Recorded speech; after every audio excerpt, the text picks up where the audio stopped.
আর গতদিনের ক্লাসের কারোর কোনো সমস্যা কিংবা ওটা গ্রুপে আলোচনাও করতে পারেন। ঠিক আছে? গতদিনের সমস্যা এগুলো গ্রুপে আলোচনাও করতে পারেন মোটামুটি। আর যে মনে করেন যে এই যে কারোর কম্পাইলারের সমস্যা বলতেছেন, এগুলো আপনারা ওই মানে ওই গ্রুপে একটু আলোচনা করে কিংবা ওখানে একটা জুম আইডি শেয়ার করে নিজেদের মধ্যে আলোচনা করে নেবেন একটু। হুম। আর বললেন যে মোবাইলের যে মোবাইলের কম্পাইলার আছে, সেখানে কম্পাইল করা যায় এবং ওইটা ইউটিউবে ভিডিও সার্চ দিলে পাবেন। আমার তৈরি করা ভিডিও হয়তো আছে ইউটিউবে এরকম। তো ওইগুলো তখন মানে সফটওয়্যার এক সফটওয়্যার এক এক রকম। মানে কিছু সফটওয়্যার আছে আহ, আর কি করার পরে যে ডাউনলোড করে ইনস্টল করার পরে আর অনলাইন সাপোর্ট লাগে না। হ্যাঁ, কে জানে মেসেজ দিচ্ছে কোর্স আউটলাইন আপনাদের গ্রুপে অলরেডি। হ্যাঁ হ্যাঁ হ্যাঁ, অনেকগুলো আছে যে কোনো একটা ইউজ করলে হবে। কোর্স আউটলাইন অলরেডি গ্রুপে শেয়ার করা আছে, আপনাদের গ্রুপে শেয়ার করা আছে। ঠিক আছে? কেউ হ্যালো স্যার। হ্যাঁ বলেন। স্যার ওই যে একটা রেফারেন্স যে বইটা স্যার, ওই যে সহজে সি প্রোগ্রামিং, স্যার ওটা কোন পাবলিকেশন আর কই পাবো স্যার? এটা আসলে আমি নিজেই এখান থেকে একটা আচ্ছা, এটা ওটা আমার মতো করে আমি একটু চেষ্টা করছি ল্যাঙ্গুয়েজ গুলো চেঞ্জ করার, এক্সাম্পল গুলো সেট করার, যাতে সহজ হয় আর কি।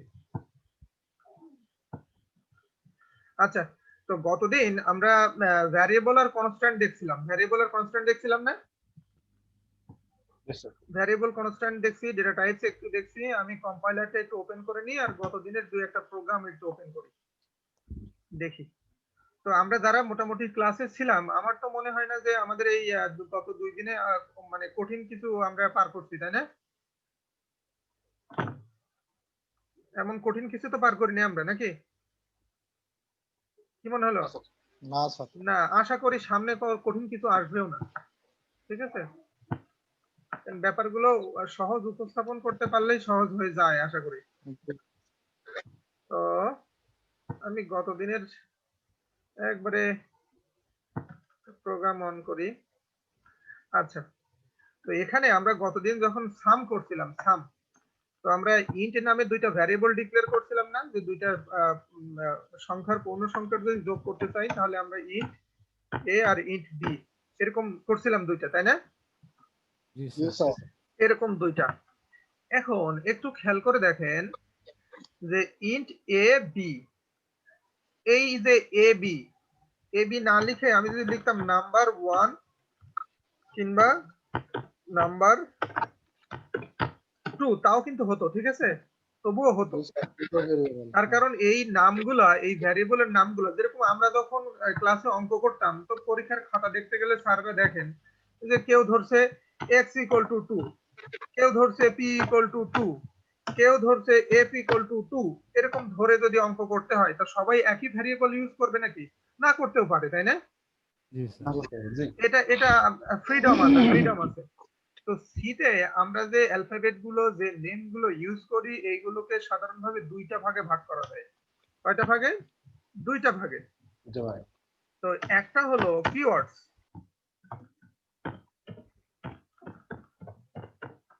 আর 2 নাম্বারটা হলো আইডেন্টিফায়ার। একটা হলো কিওয়ার্ডস আর একটা হলো আইডেন্টিফায়ার। তো কিওয়ার্ডস এর কথা বলি, কিওয়ার্ডস নিয়ে আমাদের মাথা ব্যথা করার কোনো দরকার নেই। তার কারণ কিওয়ার্ডস গুলো এর মিনিং সুনির্দিষ্ট, এগুলো প্রোগ্রামিং ল্যাঙ্গুয়েজে আগে ডিফাইন করে দেওয়া কিওয়ার্ডস গুলো। এই যেরকম এই যে আমরা লিখছি যে ইন্ট, এখন ইন্টের জায়গায় যদি আমরা ফিন্ট লিখি, কাজ করবে নাকি? না। মেইন এর জায়গায় যদি ফেইন লিখে, কাজ করবে নাকি? না। এই গেসের জায়গায় যদি একটা অ্যালফাবেট ছাড়া পড়ে, কাজ করবে নাকি? না। এই প্রিন্টএফ এর জায়গায় যদি একটু ছাড়া পড়ে কিংবা একটা এক্সট্রা হয়, তাও কাজ করবে না, তাই না? তো যে ওয়ার্ড গুলো, যে অ্যালফাবেট গুলো, যেগুলোর মিনিং সুনির্দিষ্ট, আগে থেকে প্রিডিফাইন করা, সেগুলোকে আমরা বলবো কিওয়ার্ড। সেগুলো কি আমাদের কিওয়ার্ড। আর যে নামগুলো, যে ওয়ার্ড গুলো, যে অ্যালফাবেট গুলো আমাদের ব্যবহার করার স্বাধীনতা আছে, আমরা দিতে পারি, সেইগুলোকে আমরা বলবো আইডেন্টিফায়ার। ক্লিয়ার? তাহলে কিওয়ার্ড গুলো তো পূর্ব নির্ধারিত, এইগুলো নিয়ে তো আমাদের মাথা ব্যথা করে লাভ নাই, তাই না? আমরা এগুলো জানবো আর ব্যবহার করব। তো এখন আমরা বললাম যে আইডেন্টিফায়ার আমরা দিতে পারি, আমাদের দেওয়ার স্বাধীনতা আছে। তো স্বাধীনতা যদি থাকে আমাদের দেওয়ার, তো একটু খেয়াল করে দেখেন, আমরা লিখছি নাম্বার 1, তা না লিখে আমরা লিখলাম 1 নাম্বার। ঠিক আছে, এইটা লিখলাম। তো এইটা লিখলাম। তো আমরা যারা নতুন, আমরা জানি, অনেকেই জানি এগুলা। তো আমরা প্রথম লিখলাম নাম্বার 1, আর পরে লেখার চেষ্টা করলাম সে 1 নাম্বার, তাই না? প্রথমটা আমরা লিখলাম নাম্বার 1 আর পরেরটা লিখলাম 1 নাম্বার। তো হিসাব মতো কি হওয়ার কথা, আমাদের দুইটাই ঠিক হওয়ার কথা, তাই না? সাধারণ হিসাবে যে আমরা যেটা লিখবো সেটা দুইটাই ঠিক হওয়ার কথা। কিন্তু এখানে ব্যাপার আছে, একটা ব্যাপার, যে আমরা যখন নিজেদের বাচ্চা কাচ্চার নাম রাখি বাসায়, রাখি না? তো বাচ্চা কাচ্চার নাম যখন রাখি, তো আপনার ছেলের নাম, আপনার মেয়ের নাম আপনি কি রাখবেন সেটা তো আপনার ব্যাপার নেহায়েত, নাকি? রাইট। তো আকিকা দিয়ে নাম রাখবেন, আপনার যা ইচ্ছা তাই রাখেন। এখন সবাই রাখে না, দেখেন না, আপেল, বুলেট, তাই না? জি স্যার। তো এরকম হয় নামগুলো, আপেল, বুলেট এরকম হয়। তো এখানে তো আমাদের কিছু বলার নাই, তার কারণ নাম তো রাখছে তার বাবা মা দিয়ে রাখছে, তাই না? তো একটু খেয়াল করে দেখেন, নাম রাখছে, স্বাধীনতা আছে, কিন্তু কিছু সমস্যা আছে। কিছু সমস্যা কেমন, যে তার নাম রাখলো কিন্তু মুসলমান মানুষ নামের আগে লাগালো যে শ্রী শ্রী উমুক। তো এটা কি শোভনীয় হবে নাকি? শোভনীয় হবে না, হবে না। তো এখানে আমাদের যে ওয়ার্ড অ্যালফাবেট গুলো ব্যবহারের স্বাধীনতা দিয়েছে, সেখানে আমাদের কিছু রুলস ফলো করতে হবে। বোঝা গেল কি আমার কথা? যে আপনার ছেলে মেয়ের নাম আপনি রাখতে পারেন, এখানে কোনো সমস্যা নাই, ঠিক আছে? আপনার ছেলে মেয়ের নাম আপনি রাখতে পারেন, এখানে কোনো সমস্যা নাই, কিন্তু আপনাকে কিছু রুলস ফলো করতে হবে। বোঝা গেল কি আমার কথা? বোঝা গেল? তো এই রুলস গুলো কি, আমরা রুলস গুলো একটু বলবো। যেটা ফার্স্ট রুলস সেটা হলো যে প্রত্যেকটা নাম কিংবা ভ্যারিয়েবলের যে নাম, প্রত্যেকটা নাম যেগুলো আমরা দিব সেইগুলো শুরু হবে অ্যালফাবেট দিয়ে অথবা আন্ডারস্কোর দিয়ে। অ্যালফাবেট দিয়ে অথবা কি দিয়ে? আন্ডারস্কোর। তাহলে আমরা যেটা লিখছি এটা ঠিক না ভুল? এটা আমাদের কি ভুল না? এটা ভুল। তার কারণ ওরা বলতেছে প্রথম রুলসটা হলো, যাদের ব্যাকগ্রাউন্ডে সাউন্ড আছে দয়া করে একটু অফ করে দিবেন, তাই তো? অন্যরা বিরক্ত বোধ করবে। তো এখানে প্রথম রুলসটা হলো যে এই প্রত্যেকটা ভ্যারিয়েবল শুরু হবে অ্যালফাবেট দিয়ে অথবা আন্ডারস্কোর দিয়ে, প্রথম রুল। তাহলে আমাদের এটা কি, আমরা যেটা লিখলাম এটা আমাদের ভুল হয়ে গেল, ঠিক হবে না, এটা ভুল। তো এখন খেয়াল করে দেখেন দ্বিতীয় রুলস হলো যে অ্যালফাবেট কিংবা আন্ডারস্কোর দিয়ে শুরু হয়ে পরে ভিতরে নাম্বার থাকতে পারে। শুরুতে নাম্বার থাকবে না, কিন্তু ভিতরে নাম্বার থাকতে পারে। ভিতরে নাম্বার কেমন, সে আমরা যদি লিখি A1C, এটা একটা ভ্যারিয়েবলের নাম হতে পারে, ঠিক আছে? বোঝা গেছে? এটাও একটা ভ্যারিয়েবলের নাম। নাম্বার আগে থাকা যাবে। হ্যাঁ, নাম্বার ভিতরে থাকা যাবে, নাম্বার ভিতরে।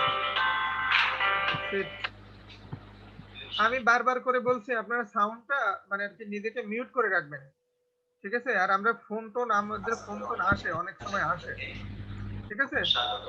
আমি বারবার করে কিন্তু মিউট করতেছি আপনাদের, কিন্তু আপনারা আবার আনমিউট করতেছেন নিজেকে, কেন তা বুঝতেছি না।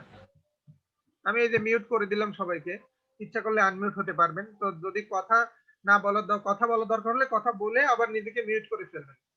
তো আমাদের এখন এটা কিন্তু ঠিক, এই ভ্যারিয়েবলটা আমাদের ঠিক। তার কারণ কি, এটা আমাদের অ্যালফাবেট দিয়ে শুরু হয়েছে, এটা আমাদের অ্যালফাবেট দিয়ে শুরু হয়েছে, আর এটা আমাদের অ্যালফাবেট দিয়ে শুরু হয়েছে, আর কি লেটার আর ডিজিটের কম্বিনেশন আছে এটা। তাহলে এটা আমাদের ঠিক, ঠিক আছে? এখন এটা হলো 2 নাম্বার রুলস গেল। 3 নাম্বার রুলস, যে এই যদি কোনো ওয়ার্ড হয় কিংবা অ্যালফাবেট আর ওয়ার্ডের লেটার ডিজিটের কম্বিনেশন হয়, সেখানে কিছু স্পেশাল সিম্বল আছে না, যেমন ডিজি, ডলার সাইন, অ্যাট, এইগুলো থাকা যাবে না। স্পেশাল যেরকম এক্সক্লামেশন সাইন, তারপরে কোশ্চেন মার্ক, এইগুলো থাকা যাবে না, ঠিক আছে? মানে স্পেশাল সিম্বল যেগুলো, স্পেশাল সিম্বল এগুলো থাকা যাবে না, ঠিক আছে? জি স্যার। তো তাহলে কি গেল, স্পেশাল সিম্বলও থাকা যাবে না। কেমন, যে আমরা যদি লিখি এ দিয়ে কিউ দিয়ে লিখলাম অ্যাড, এটা আমাদের হবে না, এটা আমাদের হবে না। কেন হবে না? যে স্পেশাল সিম্বল গুলো থাকা যাবে না। স্পেশাল সিম্বল না, শুধু একটাই থাকা যাবে, সেটা কি আন্ডারস্কোর, ঠিক আছে? তারপরে এটা গেল 3 নাম্বার। 4 নাম্বার যে নিয়ম সেটা হলো এরকম, যে আমাদের যদি একটা ভ্যারিয়েবলের দুইটা অংশ হয়, ঠিক আছে, যে আমরা আমাদের শ্রেণীগুলোর হিসাব যদি রাখতে চাই, তো আমরা যে রাখলাম যে পার্টিসিপেন্ট বগুড়া বিওজি লিখলাম, তাহলে এটা দ্বারা আমরা বোঝালাম যে পার্টিসিপেন্ট বগুড়া। এই যে কার ব্যাকগ্রাউন্ড সাউন্ড আমাদেরকে আবার ডিস্টার্ব করছে, আমি মিউট করে দিলাম। আমি দয়া করে বলতেছি আপনারা এটা করবেন, তাহলে মুশকিল হয়ে যায়। তো একটু খেয়াল করে দেখেন, পার্টিসিপেন্ট বগুড়া, তাই না? পার্টিসিপেন্ট বগুড়া, তাই তো? তো এই পার্টিসিপেন্ট পিএআর আর বগুড়া, এই বিওজি, এই দুইটার মধ্যে স্পেস। তো এই ভ্যারিয়েবল ডিক্লেয়ারের নিয়ম হলো, যদি যদি দুইটা অংশ থাকে, দুইটা অংশের মধ্যে স্পেস রাখা যাবে না, দুইটাকে লাগাই দিতে হবে, হয় হয় লাগে দুইটাকে অ্যাডজাস্ট করে দিতে হবে, লাগাই দিতে হবে, স্পেস রাখা যাবে না, অথবা আন্ডারস্কোর ব্যবহার করতে হবে। বোঝা গেল কি? তাহলে আমাদের রুলস গুলো আমরা একটু রিভিশন, তাহলে আমাদের রুলস গুলোর মধ্যে থাকতেছে কি, প্রথম রুলসটা হলো এই, যে আমাদের অবশ্যই অ্যালফাবেট দিয়ে শুরু হতে হবে, আর লেটার আর ডিজিটের কম্বিনেশন থাকতে পারে, আন্ডারস্কোর দিয়েও শুরু হতে পারে। তারপরে কি, শুরুতে নাম্বার থাকা যাবে না, এই। তারপরে ভিতরে নাম্বার থাকতে পারে, স্পেশাল সিম্বল যেগুলো, এগুলো থাকা যাবে না। আর কি, ভিতরে স্পেস থাকবে না। তো আমি একটু বলি যে এই যে ভ্যারিয়েবল ডিক্লেয়ারের যে নিয়মগুলা, এই আইডেন্টিফায়ারের যে নিয়মগুলা, এই নিয়মগুলাই কিন্তু প্রত্যেক প্রোগ্রামিং ল্যাঙ্গুয়েজে কম বেশি সমান সমান, ক্লিয়ার, কম বেশি।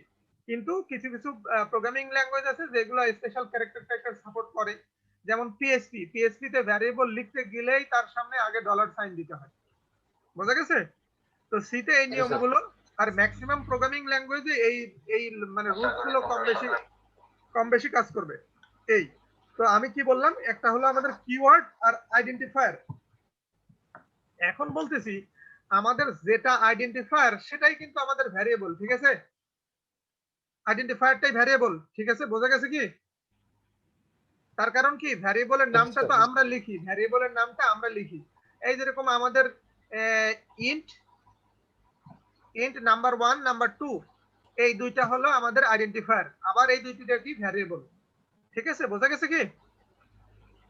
তো আমাদের সিতে যতগুলো ওয়ার্ড আর অ্যালফাবেট ব্যবহৃত হয়, সেটাকে ব্রডলি আমরা দুইটা ভাগে ভাগ করি, একটা হলো কিওয়ার্ড আর একটা হলো আইডেন্টিফায়ার।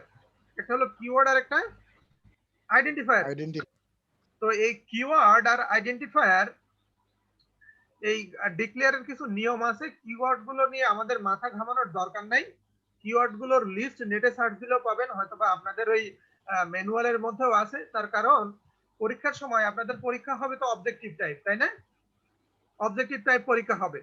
তো অবজেক্টিভ টাইপ পরীক্ষায় এরকম কিন্তু অপশন থাকতে পারে যে নিচের কোন আইডেন্টিফায়ারটি সঠিক নয়, কিংবা নিচের কোন আইডেন্টিফায়ারটি সঠিক, ঠিক আছে? কিংবা নিচের কোনটি আইডেন্টিফায়ার, ঠিক আছে? এরকম হতে পারে, এরকম থাকতে পারে। তো আমরা কেয়ারফুল থাকবো, এই। তো এখন আমরা একটু যাব, কোথায় যাব? আমরা আজকে বলার কথা ছিল যে আমরা অপারেটর শিখবো, অপারেটর, তাই না? অপারেটর গতদিন আমরা বলছিলাম যে নতুন একটা চ্যাপ্টার শুরু হবে, তো নতুন চ্যাপ্টার শুরু হয়নি, তো আমরা আজকে শুরু করব। তো এখন অপারেটরস, তো এখন অপারেটরস এই বইয়ের মধ্যে লেখা, তাই না? বইয়ের মধ্যে লেখা অপারেটরস। তো আমি এই কিছু অপ্রাসঙ্গিক আলোচনা করি, যে আমরা যে লেখাপড়া শিখি না? আমরা যে লেখাপড়া শিখি, লেখাপড়া মানুষ কি জন্য শেখে একটু বলেন তো? কেউ একটু কোনো স্যার বললে সুবিধা হয়। আচরণের কাঙ্ক্ষিত পরিবর্তন। আচরণের কাঙ্ক্ষিত পরিবর্তন। আচ্ছা, স্যারের কথা আমি 100% ঠিক ধরলাম, আর কেউ কিছু বলবেন নাকি? স্যার আসসালামু আলাইকুম, ওয়ালাইকুম আসসালাম। যেটা জানার জন্য আর কি। হ্যাঁ হ্যাঁ, বলেন বলেন। ডেভেলপ করার জন্য যা শিখি হ্যাঁ হ্যাঁ যা হ্যাঁ শিখি বা হুম, শিক্ষার মাধ্যমে যা শিখতে পারি হ্যাঁ হ্যাঁ, সেটাকে বাস্তব জীবনে প্রয়োগ করে নিজের এবং অন্যের উন্নয়ন করা, বিশেষ করে নিজের উন্নয়নের জন্য 100% ঠিক, 100% ঠিক। তো আমার মনে হয় যারা যা বলবেন তাই 100% ঠিক হবে। তার কারণ কি কম বেশি? তার কারণ আমরা তো বই খাতায় পড়ে আসছি এইগুলো, তাই না? জি স্যার। আচ্ছা, বই খাতায় পড়ে আসছি। এবার বই খাতার বাইরে আমি একটু কথা বলি। জি বই স্যার। খাতার বাইরে আমি যদি বলি আমরা টাকা উপার্জন করার জন্য, অর্থ উপার্জন করার জন্য লেখাপড়া করি, আমার সাথে দ্বিমত পোষণ করবেন নাকি? না না স্যার। স্যার, ঠিক আছে, রাইট এটা স্যার। একটু শুনতে খারাপ লাগে, কিন্তু আমরা তো দ্বিমত পোষণ করার মনে হয় কিছু নাই, তাই না? জি না। স্যার। আচ্ছা, তো আমি আমার দৃষ্টিকোণ থেকে এই যে খারাপ কথাটা একটু ভালোভাবে বলি, আমার দৃষ্টিকোণ থেকে সেটা হলো এই যে আমরা লেখাপড়া শিখি। আচ্ছা, কেউ আবার নিজের স্ক্রিন শেয়ার করতে চাইলো সম্ভবত, এমনিতে পেস হয়ে গেল হয়তো। আচ্ছা, একটু খেয়াল করেন, আমার স্ক্রিন তো পাওয়া যাচ্ছে না? জি। তো আমরা লেখাপড়া শিখি, আমার দৃষ্টিকোণ থেকে যেটা আমি বলতে চাই যে আমরা লেখাপড়া শিখি জীবনকে সহজ করার জন্য, জীবনকে সহজ করার জন্য। তো একটু খেয়াল করেন জীবনকে সহজ করার জন্য কেমন করে সে আপনার টাকা, আমি প্রথম বলছিলাম টাকার জন্য, তো বললাম আপনার অনেক টাকা আছে, আপনি 1 লাখ টাকা দিয়ে কিংবা 70,000 টাকা দিয়ে একটা মোবাইল ফোন কিনলেন, কিন্তু ওইটা পরিচালনা করার মতো জ্ঞান দক্ষতা আপনার নাই, আপনার জীবন সহজ হবে? সহজ হবে না, কিন্তু হবে নাকি? হবে না স্যার। হবে না। আবার করসপন্ডিং টাইমে আমরা বিপরীত চিত্র যদি দেখি যে আপনার মোবাইল অপারেট করার খুব ভালো দক্ষতা আছে কিন্তু কেনার টাকা নাই, তাহলে আপনার জীবন সহজ হবে? না। না। এই দুইটা বিপরীত চিত্র কিন্তু আমার ভাষায় আমি সহজ করে বলি যে আমরা লেখাপড়া শিখি জীবনকে সহজ করার জন্য। এই সহজ করার জন্য এই কথাটার মধ্যে আমাদের শিক্ষা, সেটার বাস্তবায়ন এবং অর্থ সবকিছু মনে হয় জড়িত, জি আমার ভাই। মনে হয়। তো এখন আমার কথা হলো যে লেখাপড়া জীবনকে সহজ করার জন্য, সেই লেখাপড়ার সাথে কিন্তু জীবনের একটা সম্পর্ক আছে, তাই না? জীবনের একটা সম্পর্ক আছে। তার কারণ কেউ যদি ভাবে যে লেখাপড়াটা কিভাবে আসলো, কিভাবে তৈরি হলো, তো আমি বলবো যে আমাদের দৈনন্দিন জীবনের অনেক প্রবলেম সলভ করার জন্য লেখাপড়া আবিষ্কার হয়েছে, ঠিক আছে? বিশেষ জি করে স্যার। সায়েন্স রিলেটেড সাবজেক্ট গুলো আমাদের দৈনন্দিন জীবনের অনেক প্রবলেমকে সলভ করার জন্য লেখাপড়াটা সৃষ্টি হয়েছে। তো এইটার মধ্যে আমাদের দৈনন্দিন জীবন আর লেখাপড়ার মধ্যে সুন্দর একটা রিলেশন আছে। কিন্তু আমরা বর্তমান সময়ে যেটা করি যে লেখাপড়া এবং বর্তমান জীবন, আমাদের পার্সোনাল লাইফ, ডেইলি লাইফ, এইটাকে আলাদা করে ফেলছি, যে ওইটার মধ্যে রিলেশন ড্র করে করতে ব্যর্থ হই। এই জন্য আমাদের কাছে লেখাপড়াটা টাফ হয়। টাফ হয় কেমন? আমি এই কথা বলার জন্য এতগুলো কথা বলা যে আমরা এখানে এখানে কি বলা যে অপারেটরস, তাই না? অপারেটরস। জি। এবং আমরা আমাদের আমাদের বইয়ের খাতার মধ্যে পড়ি অপারেটরস বলতে আমরা আসলে এইগুলোকে বুঝি, এই নিচে যেগুলো দেখতে পাচ্ছি, তাই না? কিন্তু আসলে অপারেটরটা কি? আসলে অপারেটরটা কি? What is operator? যে অপারেটর কি, যে অপারেশন পারফর্ম করে সেই অপারেটর, ঠিক কি না? জি। যেমন যে গাড়ি চালায় সে ড্রাইভার, তাই না? আর ড্রাইভার জি। যা চালায় সেটাই গাড়ি, তাই না? সোজা হিসাব কিন্তু, ঠিক আছে? তো একটু খেয়াল করে দেখেন অপারেটর, তো আমি যদি লিখি এ প্লাস বি, তো এখানে এই দুইটা যোগ করবে, যোগের অপারেশনটা পারফর্ম করবে কে? প্লাস চিহ্ন। প্লাস সিম্বল, তাই না? প্লাস সিম্বল এটা পারফর্ম করবে, তাহলে এই প্লাস সিম্বলটা কি? অপারেটর, অপারেন্ট মানে অপারেটর। প্লাস সিম্বলটা কি?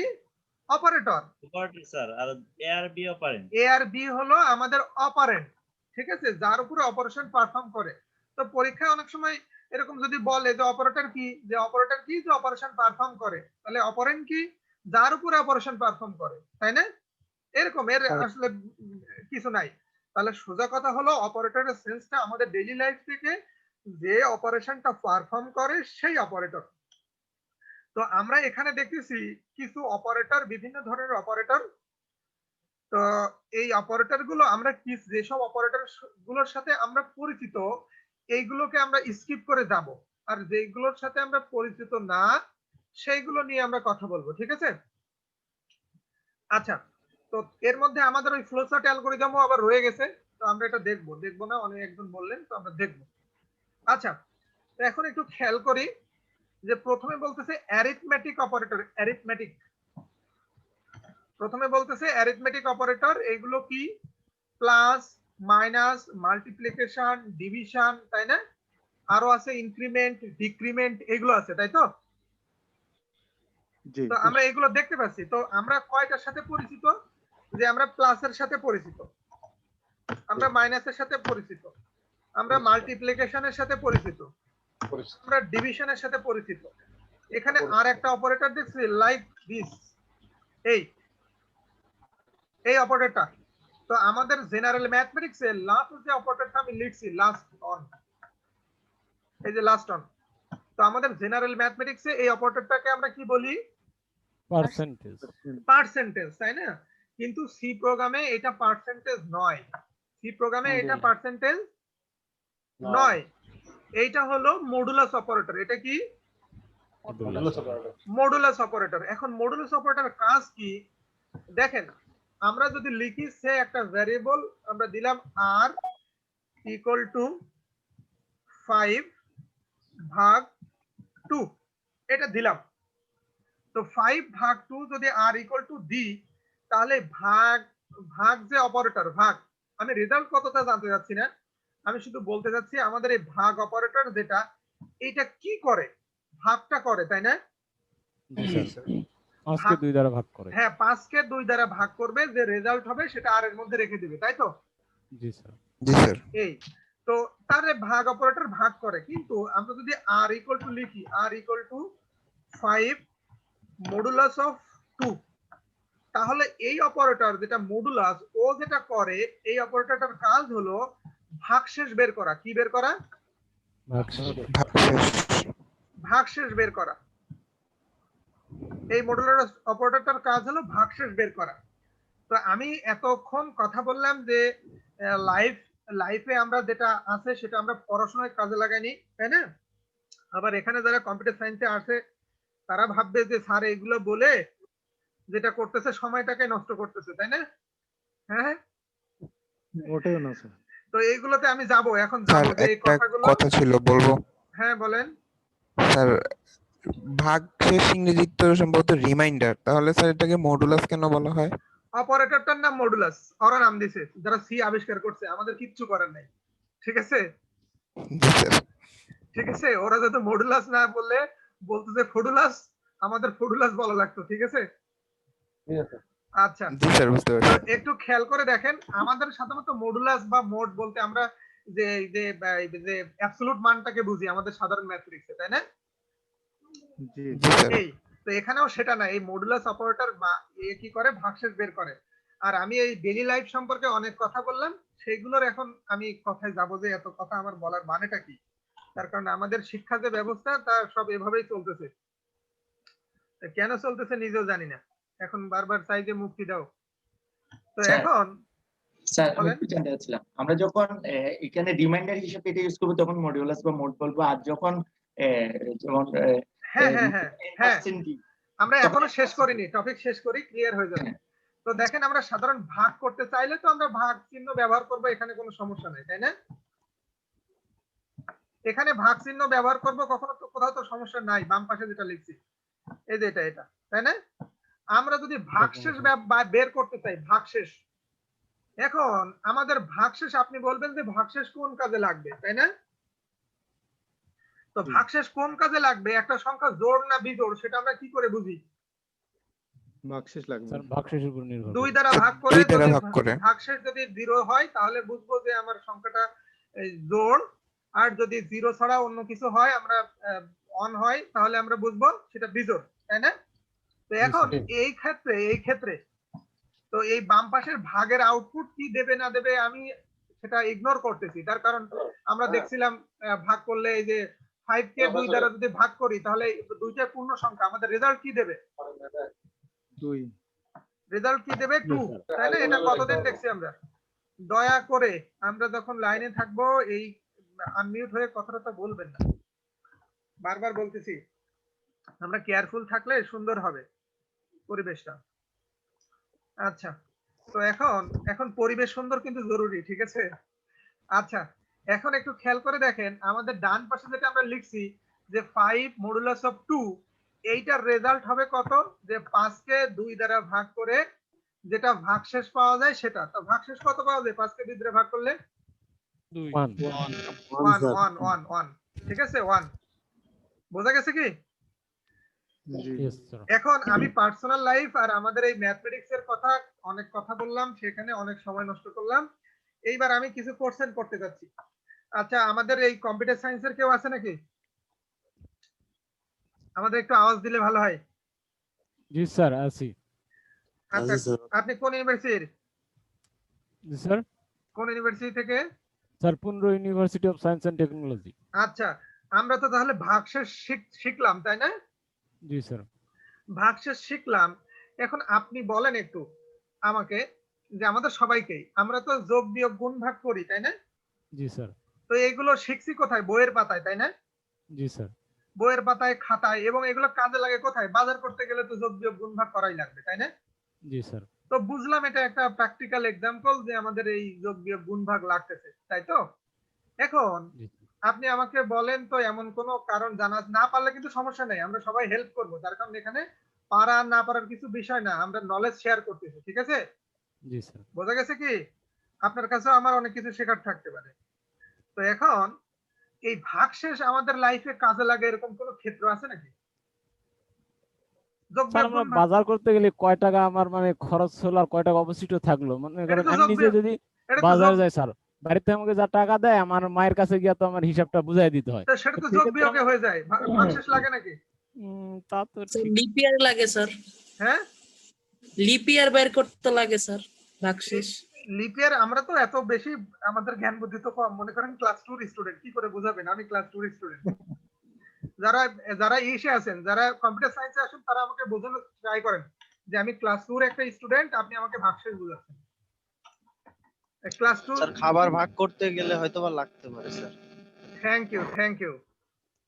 দেখেন তাও বলতেছে হয়তো লাগতে পারে, তার কারণ কি এই ব্যর্থতা কিন্তু ওনাদের না, এই ব্যর্থতা হলো যে বেচারা আমাদেরকে ম্যাথ পড়াইছে তার। আমরা ছোট থেকে এগুলো অভ্যস্ত না, কেমন যে ভাগশেষে শিখি, কিন্তু এটা পার্সোনাল লাইফে কোথায় কাজে লাগে তা শিখি না। আমি একটু বলি, সে যিনি বললেন খাবার ভাগ করতে কাজে লাগে কাফি, তাই তো? জি স্যার। আপনি কোথা থেকে বলতেছেন আমাদেরকে? স্যার আমার বাসা সিরাজগঞ্জ, এমনি হুম। স্যার আমি খুলনা ইউনিভার্সিটিতে পড়ি, কোন ডিপার্টমেন্ট? Forest and technology. আচ্ছা, ফরেস্ট্রিতে। খুলনা ইউনিভার্সিটির ডাইনিং খুব পরিচিত, ঠিক আছে? জি স্যার। দীর্ঘ 1 বছর খাওয়া দাওয়া করছি। আচ্ছা, তো একটু বলি যে এই ভাগশেষ কোথায় কাজে লাগে। সে আমি এই যে কাফি যে তাকে বললাম যে আপনি একটা কাজ করেন যে আপনাদের পার্টিসিপেন্ট হলো 90 জন, তো আমি 91টা আপেল দিচ্ছি, সবার মধ্যে ভাগ করে দেন, তাই না? এটা আমি বললাম, বলার পরে উনি 90টা আপেল 90 জনকে দিয়ে আমাকে একটা আপেল এনে ফেরত দেবে, তাই না? জি স্যার তো এটাই তো ভাগশেষ। জি স্যার তারপরে আমি যদি ওনাকে বলি যে আপনারা 5 জন ফ্রেন্ড আছেন, এখানে 3টা আপেল আছে, আপনারা ভাগ করে খান, তো উনি ভাগ করে দেন তাদের মধ্যে, তো উনি এসে আমাকে বলবে যে স্যার আমরা মানুষ 5 জন, আপনি 3টা আপেল দিতে, আপনার আপেল আপনি নেন, এই তিনই তো ভাগশেষ। বোঝা গেল কি? এখন আমরা যদি আবার জি, স্যার। বাঙালি হই তাহলে আমরা বলবো যে জুস করে ভাগ করে দেবো, ঠিক আছে? তো এইগুলো আমাদের পার্সোনাল লাইফে সবকিছু লাগে, কিন্তু এটার আমরা রিলেশন ড্র করতে ব্যর্থ হই। তো এখন আমরা যেটা করব, ভাগশেষের আমরা একটা প্রোগ্রাম দেখে ফেলবো, ঠিক আছে? আমার কথাগুলো জি, স্যার। বলার মানে ছিল এটাই, তার কারণ ওই স্কুল কলেজ বলেন ইউনিভার্সিটি বলেন সব একই অবস্থা লেখাপড়ার। আমরা ভাগশেষ দিয়ে একটা প্রোগ্রাম দেখে ফেলবো, প্রোগ্রাম দেখে বাকি 2টা অপারেটর আছে এবং সেটা বলবো যে ক্লাস করার সময় এই ধারণাগুলো না পাইতে পারেন বলতে যারা কম্পিউটার সায়েন্সে আছে তাদের অলরেডি এই সি প্রোগ্রাম শেষ হয়েছে, তারপর এটা ফার্স্ট অথবা সেকেন্ড সেমিস্টারে থাকে, তাই না? স্যার ফার্স্ট সেমিস্টারে ছিল হ্যাঁ, ফার্স্ট সেমিস্টার সেকেন্ড সেমিস্টার এরকম থাকে ইউনিভার্সিটি বেজে। তো তার মানে শেষ। এখন শেষ যদি হয়ে যায় ওই অপারেটর থেকে তাদের কাছে কোশ্চেন হবে যে আমরা জানতে চাই কিছু। স্যার শুধু কম্পিউটার সায়েন্স না, ইন্টারও সি প্রোগ্রাম আছে। হ্যাঁ হ্যাঁ, ইন্টারভিউ আছে। আচ্ছা, এখন সবাই ইঞ্জিনিয়ার হয়ে যাবে, তাই না? তো আমি লিখলাম আমরা ভাগশেষ বের করতে চাই, ভাগশেষ। তো ভাগশেষ যদি বের করতে চাই, তো আমরা এখন জোড় বিজোড় এখনো কিছুতে যাইনি। তো আমরা একটা ভ্যারিয়েবল নিলাম ইন্ট এ। তো এই ভ্যালুটা আমরা ইনপুট নিই, ইনপুট নিয়ে যে ভাগ করলে যে ভাগশেষ থাকে সেটা বের করব। তো আর একটা ভ্যারিয়েবল নিই আর আর যে রিমাইন্ডার যেটা থাকবে। তো এর আগে এই প্রোগ্রামটা করার আগে আমার আরেকটা কোশ্চেন আছে, যে আপনারা হয়তো বলবেন যে স্যার নিজেই শুধু কোশ্চেন করে, স্যার নিজেই শিখতেছে, তাই তো? আমাদের তো শেখায় না, তাই তো? কোশ্চেনটা হলো এরকম যে কার কাছে কোশ্চেনটা করি, আমাদের টিচারদের কাছে কোশ্চেন করতে চাচ্ছি না, স্টুডেন্টদের কাছে কোশ্চেন, তাই তো? আচ্ছা, এই যে আমাদের ইরফান খান উনি কোশ্চেনটা নিলেন। তো এটা কোশ্চেন করতে যাচ্ছে এরকম যে আমরা যদি কোন সংখ্যাকে 23 দিয়ে ভাগ করি, 23 দিয়ে, তাহলে আমাদের সর্বোচ্চ কত ভাগশেষ থাকার সম্ভাবনা আছে? সর্বোচ্চ কত ভাগশেষ থাকতে পারে কোন সংখ্যাকে যদি 23 দিয়ে ভাগ করি? 0.5 স্যার। হ্যাঁ হ্যাঁ, 0.5 স্যার। 0.5। আচ্ছা, ওনার অ্যানসারটা রেখে দিলাম, ঠিক আছে? দোষ জি, কিন্তু স্যার। ওনার না, দোষ কিন্তু টোটাল কালচার এবং এডুকেশন সিস্টেমের। এই স্যার ম্যাথ বাড়াই স্যার, হ্যাঁ হ্যাঁ, ম্যাথ বাড়াই স্যার, ম্যাথটা বুঝি না টোটালি স্যার। ম্যাথ বুঝি না, আর আমি তো মনে হয় আমি ম্যাথ ছাড়া আর কিছু বুঝতে চাই না। তাও ভালো স্যার যে এবার গণিত শিক্ষককে মানে মন্তব্য করলেন না। আচ্ছা, এখন মন্তব্য স্যার রেখে দিলাম এখানে তো। 22 পর্যন্ত আসতে পারে স্যার। আচ্ছা, আমাদের রেজাউল ইসলাম স্যার, 22। ইসলাম স্যার যেটা বলছে সেটাই ঠিক, 22। তার কারণ যদি আমার 23 হয় তাহলে তো আরেকবার ভাগ যাবে, তাই না? জি স্যার। তাই না? তার কারণ ব্যাপারটা হলো জি, স্যার। এই, আমরা যদি কোনো সংখ্যাকে কোনো সংখ্যা দিয়ে ভাগ করি, সর্বোচ্চ ওই সংখ্যা থেকে এক কম ভাগশেষ থাকতে পারে, তাই না? আর যদি জি, ওই স্যার। সংখ্যার সমান হয় তাহলে তো আরেকবার ভাগ যাবে, তাই না? 0 থেকে শুরু করে ওই সংখ্যার থেকে এক কম, এইটা হলো আমার রেঞ্জ। বোঝা গেল কি? আমার এই কথা কেউ না বুঝতে পারলে একটু আওয়াজ দেন দয়া করে। কারণ স্কুল কলেজে কিন্তু ছোট থেকে আমরা এই যে ইন্টারমিডিয়েট পর্যন্ত ভার্সিটি লেভেলেও ম্যাথ করতেছি আমরা, তাই না? কিন্তু এই কনসেপ্ট গুলো ক্লিয়ার করা দরকার। এই কথা কি ক্লিয়ার হয়েছে যে 0 থেকে ওই সংখ্যা থেকে এক কম পর্যন্ত ভাগশেষ থাকতে পারে সিচুয়েশন বেজে? জি। আচ্ছা, ধরে নিলাম ক্লিয়ার।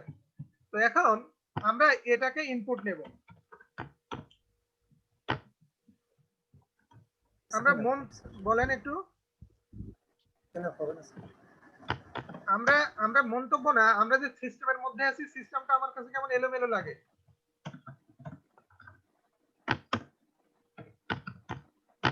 তারপর এখন বাচ্চারা তো সকালে বেরোয় বইয়ের বোঝা মাথায় নিয়ে, আর সন্ধ্যায় ঢুলু ঢুলু চোখে বাসায় ফেরে। এই হয়ে গেছে লেখাপড়া। তো আমরা এতটুকু দিয়ে কি করলাম? ভ্যারিয়েবল ডিক্লেয়ার করলাম দুইটা, আমাদের দুইটা লাগবে। আমরা যদি 2 এর অধিক করতাম তাও সমস্যা নাই, কিন্তু দুইটা লাগবে, তার কম যদি ডিক্লেয়ার করতাম সমস্যা হতো। তারপরে সিম্পল একটা মেসেজ দিলাম যে ইন্টার এ, মানে একটা নাম্বার কিংবা ইন্টার এ নাম্বার। আচ্ছা, তো তারপরে সেই ভ্যারিয়েবলটা ইনপুট নিলাম স্ক্যানএফ দিয়ে। তো এখন আমরা রিমাইন্ডারটা বের করে ফেলবো, আর ইকুয়াল টু যে মডুলাস অফ কত, আমাদের যে কোনো সংখ্যা হতে পারে, তাই না? তো আমরা 2 দিয়ে ভাগ করে দেখি, 2 দিয়ে ভাগ করে দেখি যে 2 দিয়ে ভাগ করলে সর্বোচ্চ তো 1 অবশ্যই থাকবে কিংবা থাকবে না। তো প্রিন্টএফ দেখি।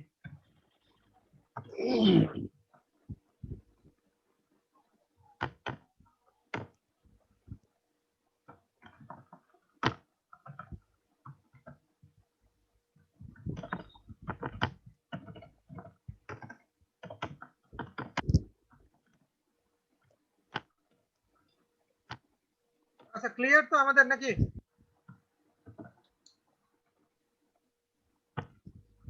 মোটামুটি আমরা প্রোগ্রামটা শেষ করে ফেললাম। এখন আমি একটু যাই দেখি। এই আমাদের সামিয়া হোসেন হোসেন নাকি আমাকে শুনতে পাচ্ছেন? সামিয়া হোসেন, এই শুনতে পাচ্ছেন কি আমাকে? সামিয়া হোসেন,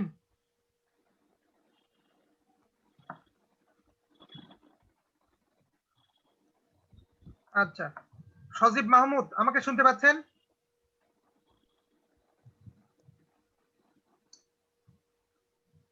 আচ্ছা, ওনারা কি ক্লাসে? আমার কথা কি শোনা যাচ্ছে তো? ওনারা শুনতে পাচ্ছেন? জি স্যার, তাই আপনার স্যার, কথা শোনা শোনা যায়। যাচ্ছে। আচ্ছা, ওনার ক্লাসে পার্টিসিপেট করে অন্য কোথাও আছে কিনা আল্লাহ জানেন। আচ্ছা, ফজলে রাব্বি আমাদেরকে শুনতে পাচ্ছেন? ফজলে রাব্বি,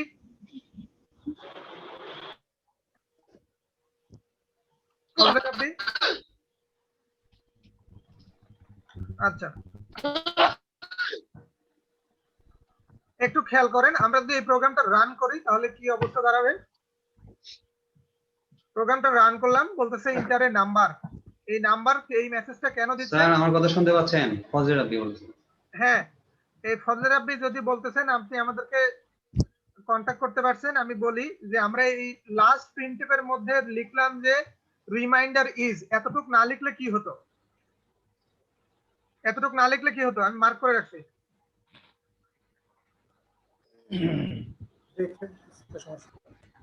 এতটুক না লিখলে কি হতো? হ্যাঁ হ্যাঁ, স্যার রিমাইন্ডার লেখাটা আসতো না স্যার। রিমাইন্ডার এই যে জি জি জি, মানে আর তো কোনো সমস্যা না, শুধু ওই লেখাটা আসতো না, তাই না? জি স্যার। মানে এইটা শুধু আন্ডারস্ট্যান্ডিংবিলিটি বাড়াচ্ছে, ইউজার ফ্রেন্ডলি করতেছে, ঠিক আছে? আর কিন্তু কোনো সমস্যা নয়। জি স্যার, জি স্যার।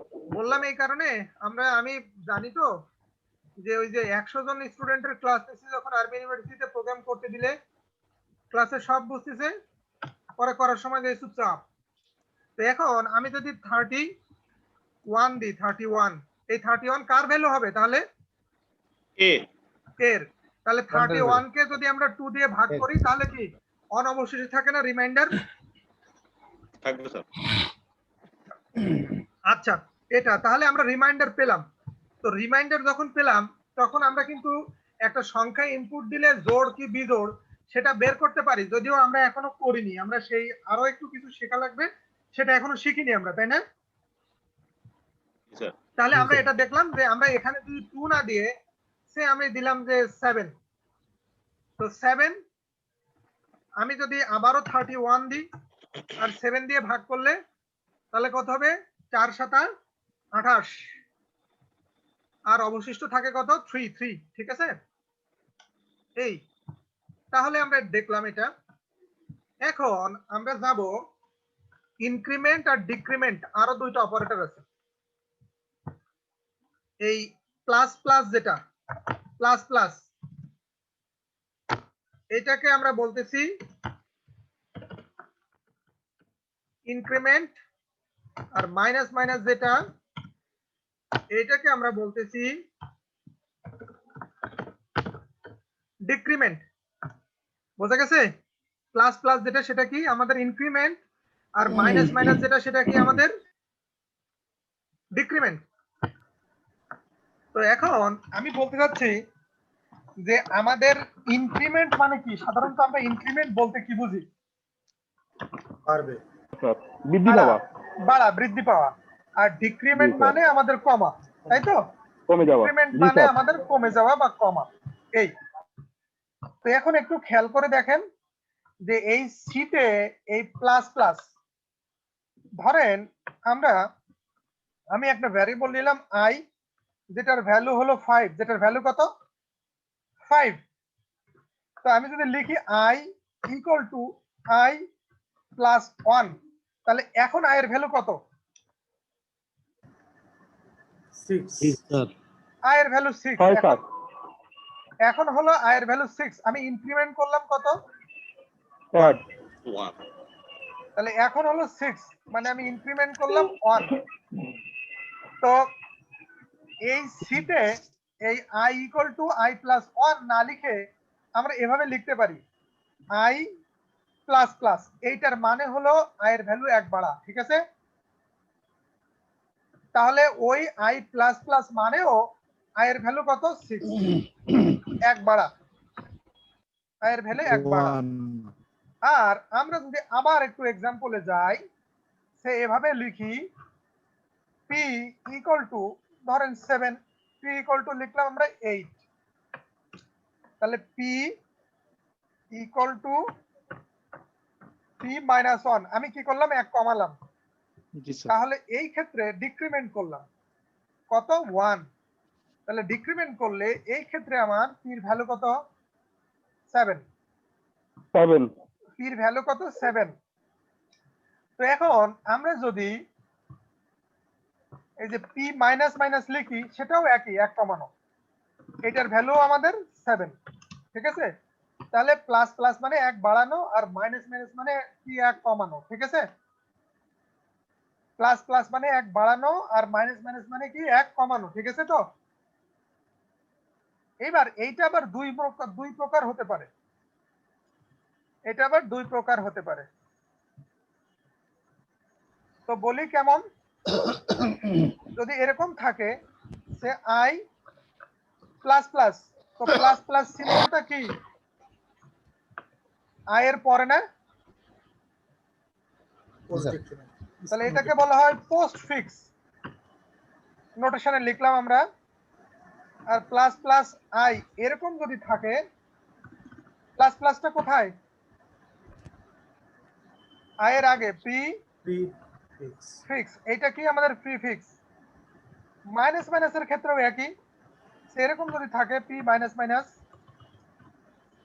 তাহলে আমাদের যেহেতু অপারেটরটা পরে আছে এটা হলো পোস্টফিক্স আর মাইনাস মাইনাস p এইটার মানেও আমাদের এটার মানে কি আমাদের প্রিফিক্স ঠিক আছে তো মানে প্রি মানে পূর্বে পোস্ট মানে পরে আমরা প্রিপজিশন পড়ছি না প্রিপজিশন আচ্ছা আমি অফ দ্য রেকর্ড একটু কথা বলি তো আমরা যদি i ভ্যারিয়েবল নিলাম একটা আমরা ইনক্রিমেন্ট ডিক্রিমেন্টের একটা एग्जांपल দেখব তো এটা আমাদের বেসিক স্ট্রাকচার আমরা i একটা ভ্যারিয়েবল নিলাম এইটাকে আমরা i ভ্যারিয়েবলের মধ্যে একটা ভ্যালু রাখলাম সে 5 এখন বললাম পরে i প্লাস প্লাস ঠিক আছে i প্লাস প্লাস বোঝা গেল কি printf value of i is আমরা ইকুয়াল টু দিলাম % d কার ভ্যালু i এর ভ্যালু আমরা এটা দেখতে চাই তো আমরা দিলাম তাহলে i এর ভ্যালু কত দেখালো 6 তো আমরা বলছিলাম এক বাড়বে সেটা তো ঠিক আছে না জি স্যার আচ্ছা এবার এটা আমরা এটা কোন ফিক্সের কাজ করছি প্রিফিক্স না পোস্ট ফিক্স স্যার পোস্টফিক্স এইটাকে আমরা প্রিফিক্স করি তো প্রিফিক্স করে একটু রান করি প্রিফিক্স করে রান করলে আমাদের অ্যানসার কত আসলো 6 ক্লিয়ার জি স্যার 6 আচ্ছা তাহলে প্রিফিক্স আর পোস্টফিক্স এর মধ্যে কোনো তফাৎ আছে নাকি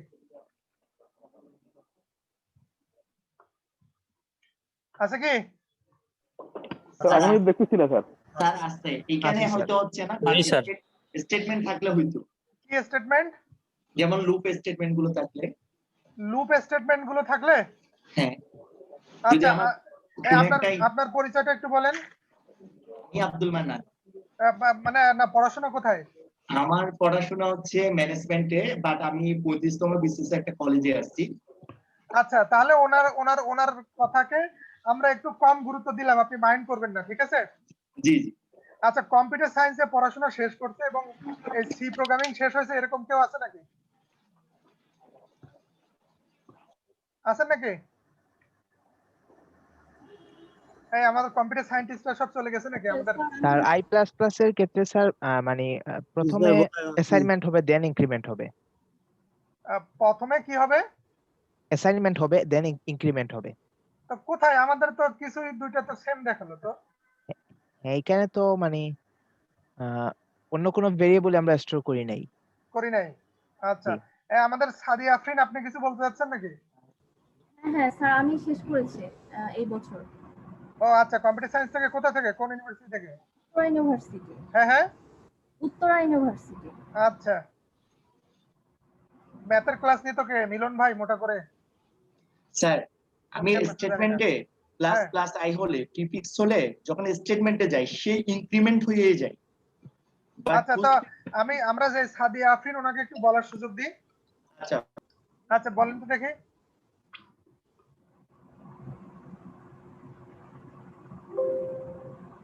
সাদিয়া আফরিন, প্লাস আই সম্পর্কে বলবো।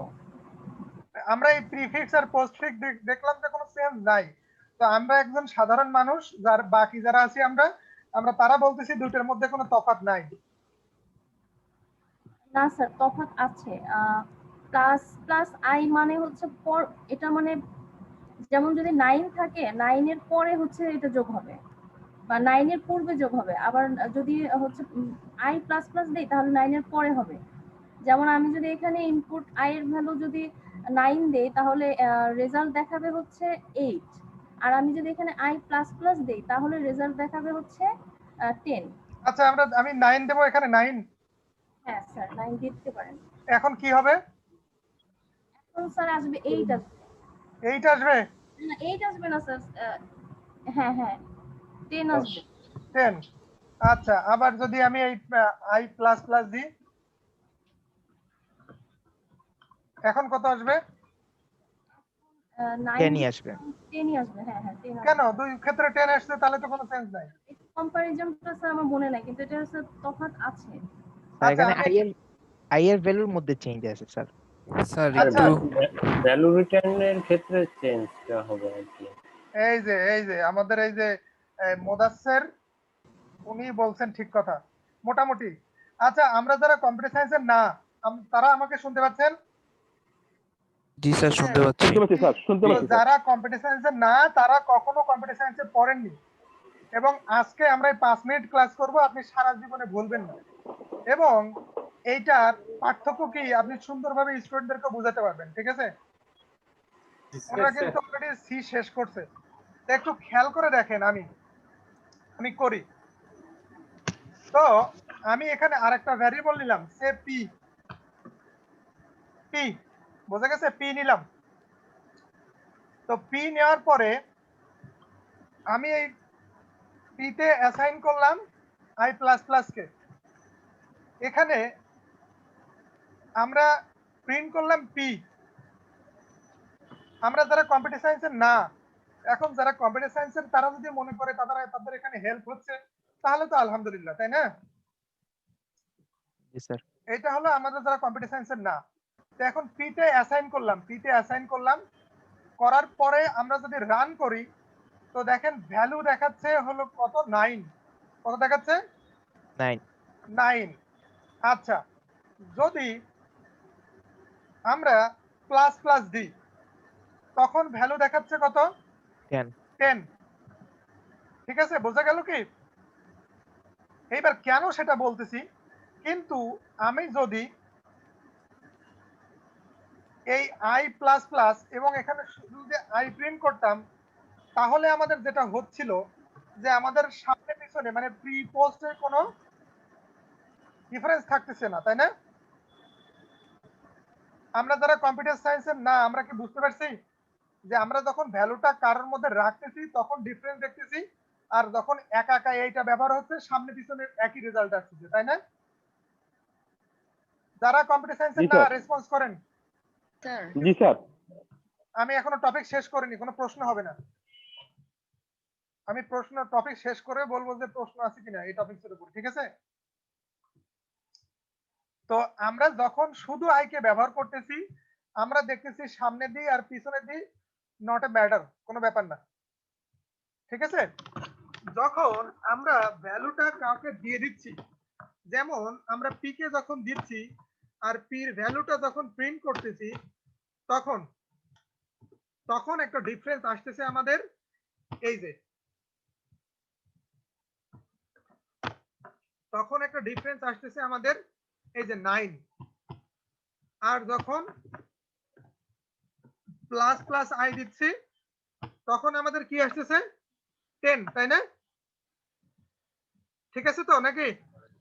জি স্যার। আচ্ছা এখন এটা বলি, আমরা যারা কম্পিউটার সায়েন্সে না তাদের জন্যই বলতেছি। এই যে প্রি মানে কি?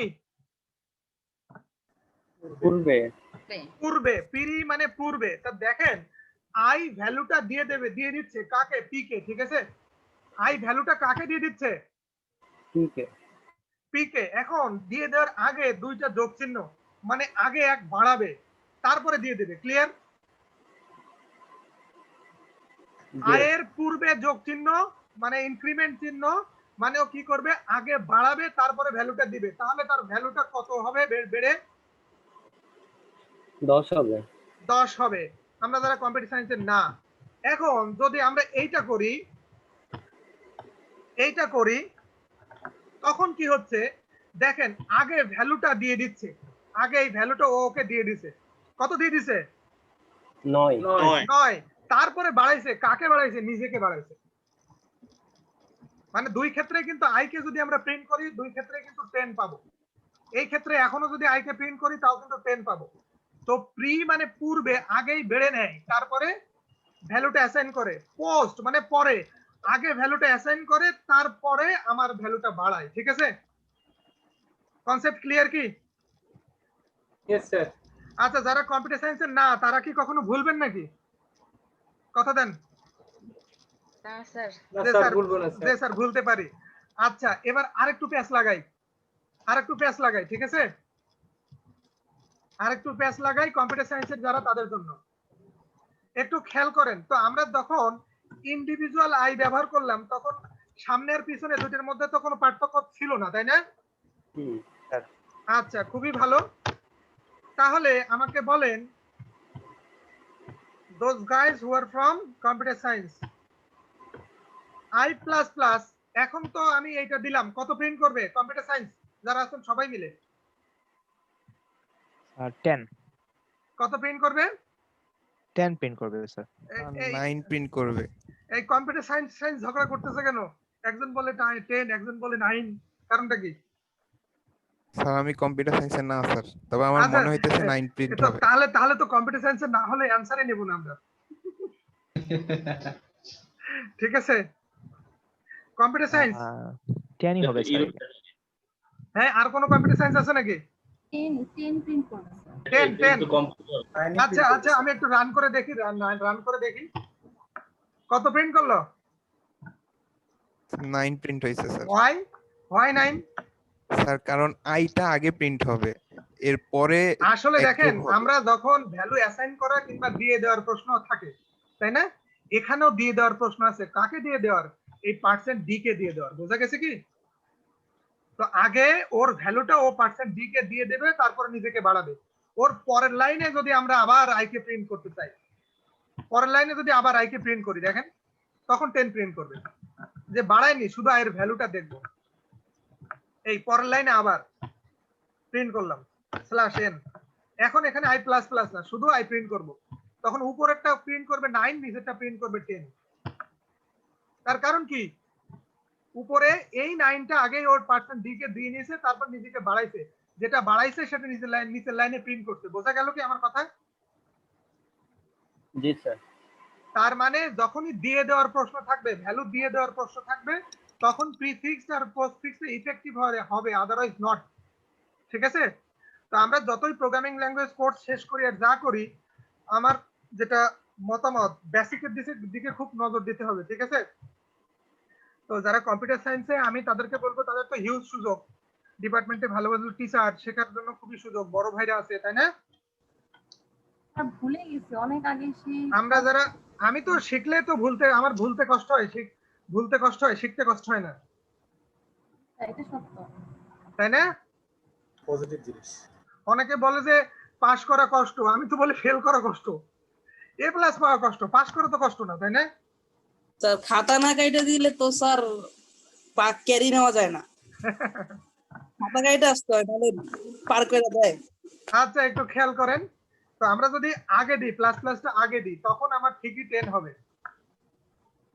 মানে যখনই ভ্যালু দিয়ে দেওয়ার প্রশ্ন থাকবে, ভুলবো কেন? যখনই ভ্যালু দিয়ে দেওয়ার প্রশ্ন থাকবে, প্রি মানে পূর্বে, আগে বাড়াবে, পোস্ট মানে পরে বাড়াবে দিয়ে দেওয়ার পরে।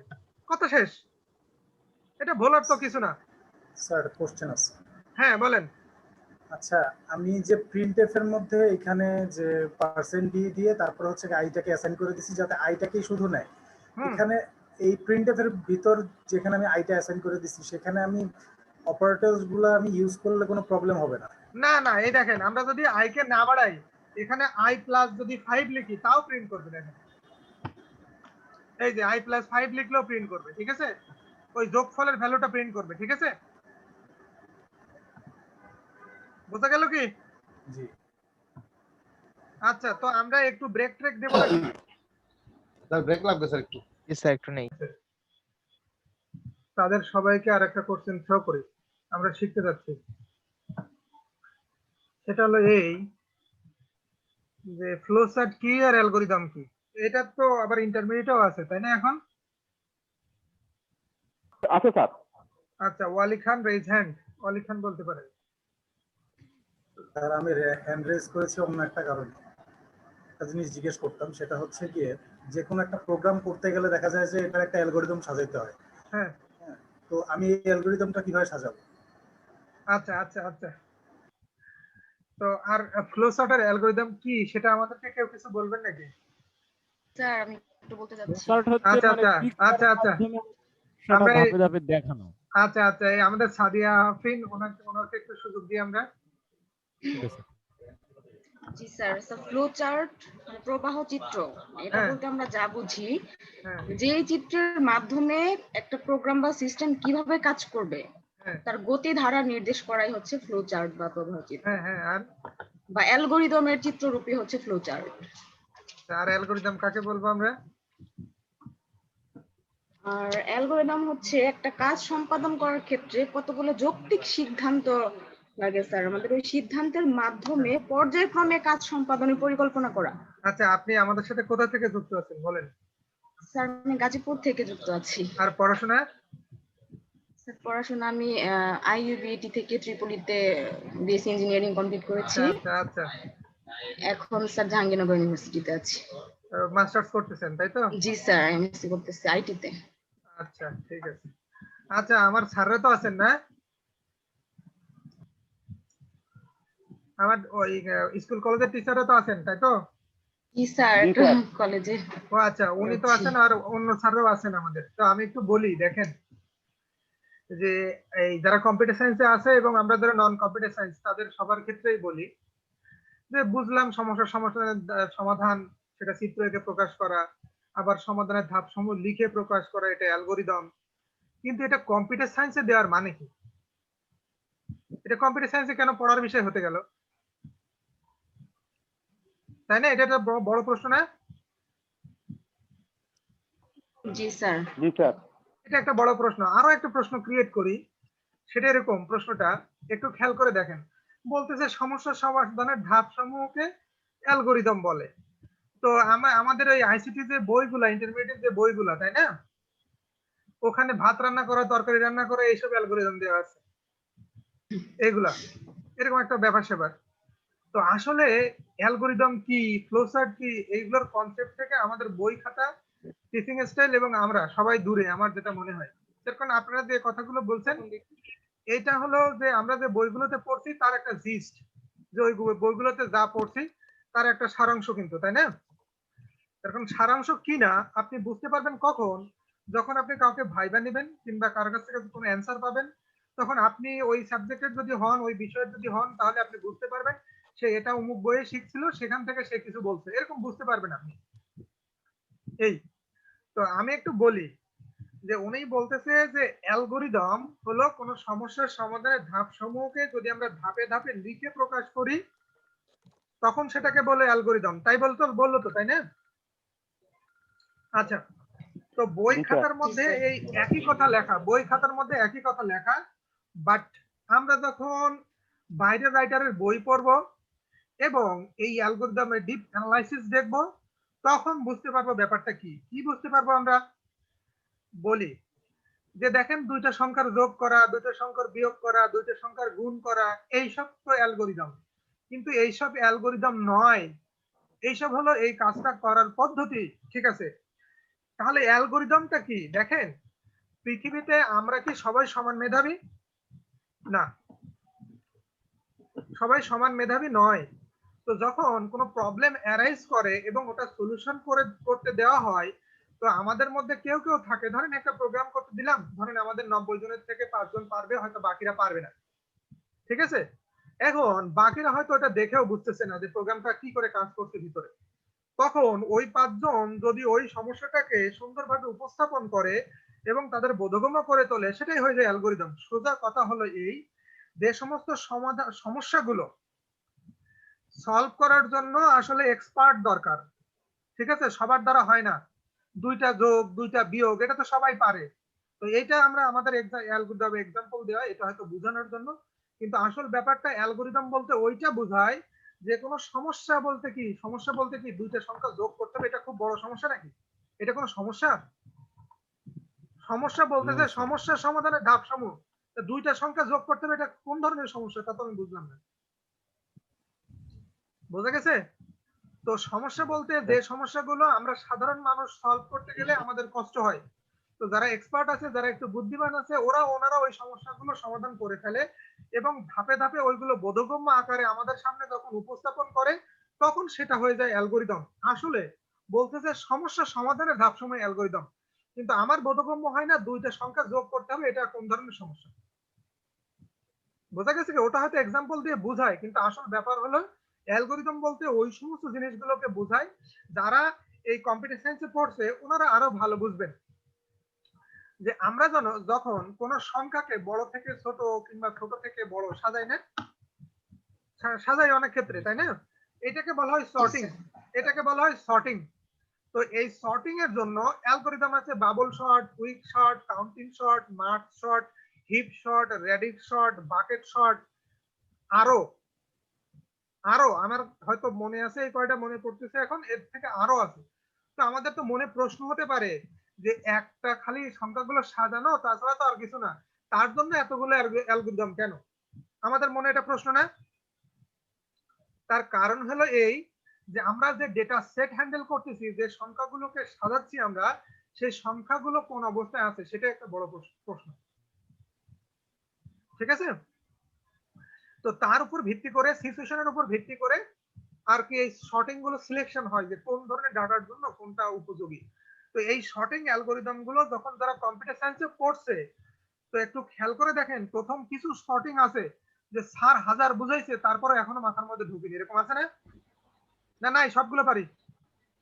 আচ্ছা, হ্যাঁ, এখনো কিন্তু এরকম আছে যে শর্টিংটা কি করে কাজ করতেছে এক্স্যাক্টলি ওটা এখনো মাথার মধ্যে ঢোকেনি। তাহলে ওই জিনিসটাকে সহজ নাকি? সহজ না, কিন্তু তারা কিন্তু সহজভাবে এক্সাম্পল এক্সপ্লেইন করছে। তো আসলে সমস্যা বলতে ওই ধরনের সমস্যাকে বোঝায় যে সমস্ত সমাধান ম্যাঙ্গো পিপল, আমজনতা সমাধান করতে পারে না, ঠিক আছে? তো আমাদের বইয়ে, ছোট ছোট বইয়ে এক্সাম্পল হিসেবে আমাদের ডেইলি লাইফের প্রবলেম গুলো তুলে দেওয়া হয় আছে, ডেইলি লাইফের টপিকস গুলো এবং সেইগুলোর সমাধানের ধাপ সমূহকে। তো আমরা কি বলবো, যখন কোনো চিত্র দিয়ে প্রকাশ করি তখন সেটা ফ্লো চার্ট, আর যখন সেটা লিখে প্রকাশ করি তখন সেটা অ্যালগরিদম। তো আমি একটা এক্সাম্পল দিই, এক্সাম্পলটা কেমন, সে এই ফ্লো চার্টটার কারণ কি, কিন্তু কিংবা এটা কম্পিউটার সায়েন্সে কিংবা আমরা যে সি প্রোগ্রাম, তো আমরা সি প্রোগ্রামের রেসপেক্টেই বলি যে সি প্রোগ্রামের কোর্সটা, এটার মধ্যে ফ্লো চার্ট আর অ্যালগরিদম এই দুইটা দেওয়ার মানে কি, এটা দুইটা কেন দিল? তো একটু খেয়াল করে দেখেন যে আমরা কখনো কখনো শুনছি না a picture is more than 100 of words, এরকম কিছু শুনছি না? জি স্যার।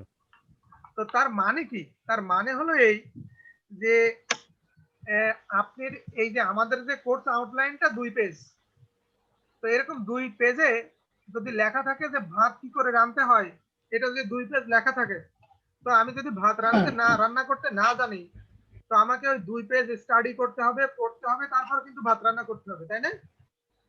জি স্যার। কিন্তু আমার যদি অক্ষর জ্ঞান না থাকে, আমি যদি অক্ষর জ্ঞান সম্পন্ন না হই, তাহলে তো ওই 2 পেজের লেখাই জলে গেল, তাই না? জি স্যার। এখন এই 2 পেজের তো 2 পেজ পড়তেও তো টাইম লাগবে, কিন্তু যদি 2 পেজের এখানে যদি চিত্র এঁকে দেখানো যায় যে চাল প্রিপেয়ার করতেছে, উনুন জ্বালাচ্ছে, রান্না করতেছে, পরিবেশন করতেছে, এরকম যদি কিছু দেখা যায় চিত্র এঁকে যদি থাকে, তাহলে আমি এক পলকেই বুঝতে পারবো যে ভাত রান্নার কিছু একটা কাজ হচ্ছে এখানে, তাই না? এরকম না? জি স্যার। কিন্তু আমি ডিটেলস না জানতে পারি, একটা আমাদের মনের মধ্যে একটা পিকচার তৈরি হবে আমার, যে এটা হয়তো এই কাজের জন্য এটা এরকম হয়। তো এই জন্য বলে যে picture is more than 100 of word. এখন আমরা যদি আবার একটু বুদ্ধিমান হই তাহলে বলবেন আপনি যে স্যার আমি যদি চোখে না দেখি, তাই না? তো চোখে না দেখলে আপনি পড়বেন কি করে, তাই না? তার কারণ আমরা বাঙালিরা আমরা সব যুক্তিবিদ। তো একটু খেয়াল করে দেখেন তো এই তো এখন এইটা এখন প্রশ্ন হলো এটা সি প্রোগ্রামের মধ্যে দিল কেন? সি প্রোগ্রামের মধ্যে কেন দিল? তো সি প্রোগ্রামের মধ্যে কেন দিল সেটা বলি, যে আমরা যখন কোনো ওয়েবসাইট দেখি, কোনো ওয়েবসাইট যখন দেখি তখন সেটার কি হয়, কোনো ওয়েবসাইট ধরেন আমি একটা ওয়েবসাইটে ঢুকলাম, ঠিক আছে? ঢোকার পরে এইটার উপরে যদি রাইট বাটন ক্লিক করি, তারপরে যদি ভিউ সোর্স করি, তাহলে কিছু লেখা, তাই না? কিছু লেখা না? জি স্যার। এই লেখাগুলো তো মানুষই লেখে, তাই না? জি স্যার। এই সাইটগুলো আমাদের প্রতিষ্ঠান থেকে দেওয়া, কিন্তু এনারা কন্টেন্ট আপডেট করে না, আবার যে কিছু যা কিছু আপডেট করে উল্টা পাল্টা। আচ্ছা, তো আমরা দেখলাম কিছু লেখা, যেটা কমান্ড কিছু লেখা যেটা দিয়ে হয়তো এই ওয়েবসাইটটা তৈরি করা হয়েছে।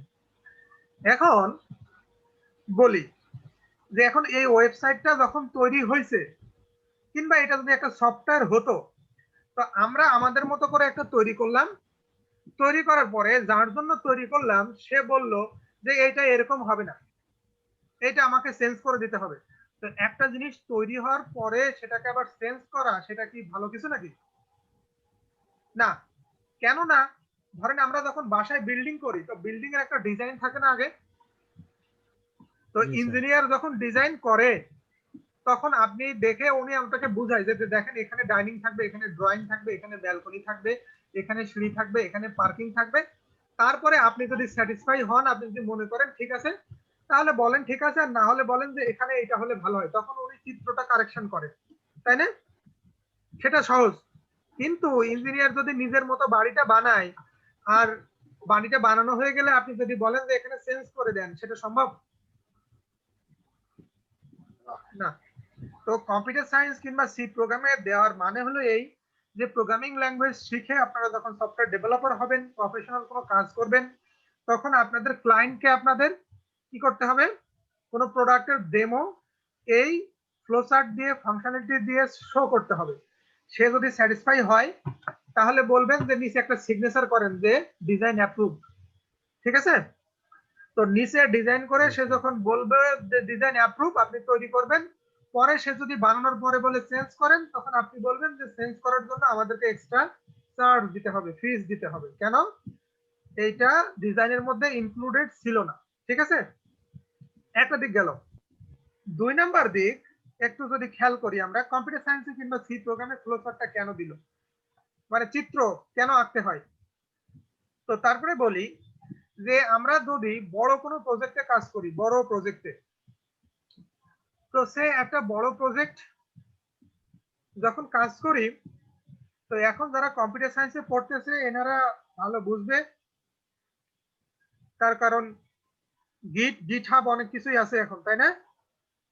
তাই কম্পিউটার সায়েন্সে কারা গিটহাব অ্যাকাউন্ট আছে? কার কার গিট অ্যাকাউন্ট আছে? কার কার আছে? কারো? আচ্ছা, এখনো খুলি নাই স্যার, এখনো শুরুর দিকে আছি স্যার। আচ্ছা, সেকেন্ড সেমিস্টারে পড়তেছি স্যার। তো এখন সেকেন্ড সেমিস্টার না, এটা আমি মনে করি জন্মের পর থেকে বাবা মার খুলে দেওয়া উচিত, ঠিক আছে? আমার বাচ্চা কাছে ইনশাআল্লাহ তাই দেব। আচ্ছা, তো তার কারণ কি, আমরা যখন পড়তাম আমাদের টিচাররা আমাদের এটা বলে নাই যে এটা দরকার, ঠিক আছে?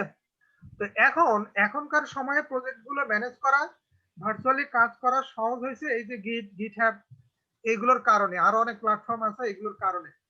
কিন্তু যদি এই ব্যবস্থাটা যখন হয়নি, মানুষ জানতো না, আমার স্যাররা কেন জানি এগুলো আমাদেরকে বলেনি, আমরা জানতাম না।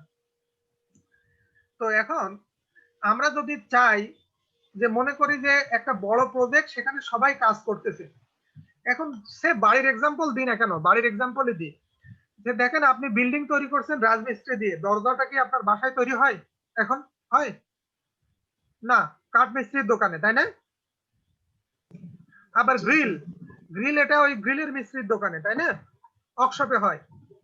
তো তারপরে এইগুলো এনে সেটআপ হয় কি করে? ওই ডিজাইন অনুযায়ী সেটআপ হয় নাকি না অন্য জায়গায় সেটআপ হয়? ওই ডিজাইন অনুযায়ী সেটআপ হয়। তো যখন সফটওয়্যার ইঞ্জিনিয়াররাও বড় বড় প্রজেক্টে কাজ করে, ওই প্রজেক্টের একটা ফ্লো চার্ট থাকে, ওই সিস্টেমটার একটা চার্ট থাকে, ওই পিকচার থাকে।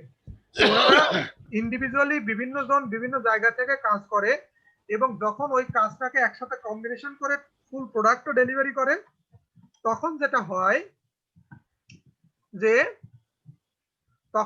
হয় যে ওইটা ওই ফ্লোচার্ট অনুযায়ী ওইটাকে কম্বিনেশন করা হয়, কানেক্টেড করা হয় ফুল প্রোডাক্টটা তৈরি করার জন্য। তাহলে আর এলোমেলো হয় না। চিত্র যেখানে যেখানে যেখানে দরজা সেখানে দরজা, যেখানে জানালা সেখানে জানালা, এরকম হয়। তো এখন আমরা একটু ফ্লোচার্ট দেখব। তো ফ্লোচার্টে আমাদের কিছু সিম্বল ব্যবহার করা লাগে, কিছু সিম্বল। তো সিম্বল গুলো কেমন আমি একটু বলি। এই যে সিম্বলটা আমরা দেখতে পাচ্ছি, এটা ওভাল শেপ কিছুটা। এই ওভাল শেপ সিম্বল দিয়ে বোঝাবে স্টার্ট বা ইন,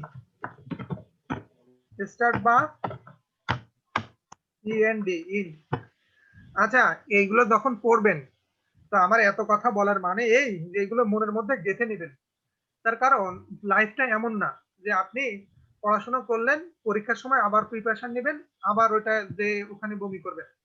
তার কারণ কখনো সে মনে করেন আপনি সিনিয়র, আপনার জুনিয়র একজন বলতে পারে ভাইয়া ফ্লোচার্ট কি, আপু ফ্লোচার্ট কি, সি প্রোগ্রামে এটা কি করে কাজ করে, তখন তো আপনি দেখার সুযোগ পাবেন না, পাবেন নাকি? তখন আপনি যদি অ্যান্সার দিতে না পারেন, তো তাহলে ভাববে যে তারা কি পড়াশোনা করেছে আল্লাহ ভালো জানে, মাবুদি ভালো জানে, তাই না? তো এরকম, এই জন্য পড়াশোনাটা আত্মস্থ হওয়া খুব জরুরি। তো এইটা যদি এরকম সিম্বল থাকে, তখন আমরা বুঝবো এটা হলো স্টার্ট বা ইন্ট। আর এরকম যদি কোনো কিছু থাকে,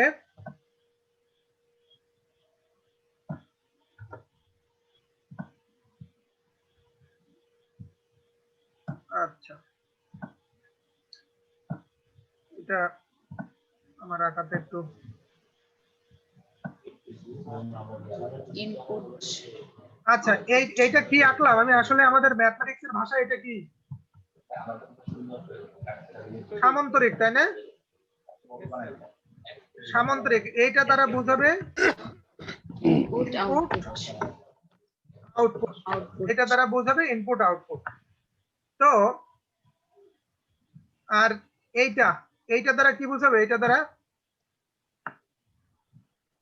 প্রসেস, এইটা দ্বারা বোঝাবে প্রসেসিং। প্রসেসিং কোনটা দ্বারা কি, এগুলো আমরা দেখবো। এগুলো নোট নিয়ে নিতে পারেন, এগুলো কিন্তু লাগবে, বইতেও আছে, নেটে সার্চ দিলেও পাবেন। এটা দ্বারা প্রসেসিং। তারপরে এইটাকে কি বলা হয় ম্যাথমেটিক্সে?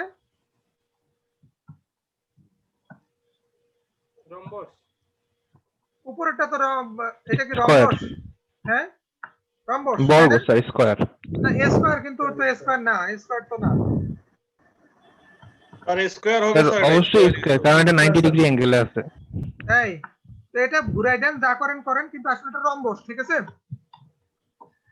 রম্বস যদি আমরা বলি, তো রম্বস আসে কোথা থেকে? বর্গক্ষেত্র থেকে না? জি স্যার। আর সামান্তরিক আসে কোথায় থেকে? আয়তক্ষেত্র থেকে। আয়তক্ষেত্র থেকে, রেক্ট্যাঙ্গুলার থেকে স্যার। হ্যাঁ, বর্গক্ষেত্র থেকে কি হয়? রম্বস। আর আয়তক্ষেত্র থেকে সামান্তরিক, নাকি? এটা আমরা ভুলে যাব নাকি কখনো? ভুলবো নাকি? স্যার এই কয়টাই কি স্যার? না, আরো আছে, আমি যাচ্ছি। আমরা বর্গক্ষেত্র থেকে রম্বস আর আয়তক্ষেত্র থেকে সামান্তরিক, এটা ভুলবো নাকি? না স্যার। মেয়েরা তো ভুলবে না, মেয়েরা ভুলবে না, কেন বলেন তো?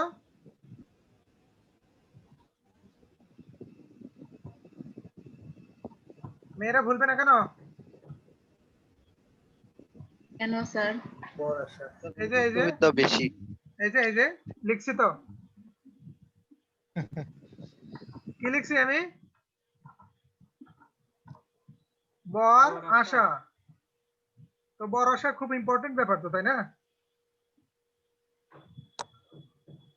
তো মেয়েরা ভুলবে না, বর্গক্ষেত্র থেকে রম্বস, আয়তক্ষেত্র থেকে সামান্তরিক, ঠিক আছে? এই বর আশা। তো আমরা ওভাল শেপ দেখলাম, ইনপুট আউটপুট দেখলাম, প্রসেসিং দেখলাম।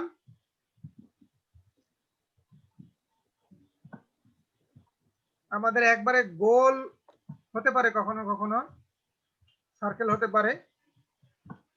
এইটা হবে আমাদের কানেক্টর।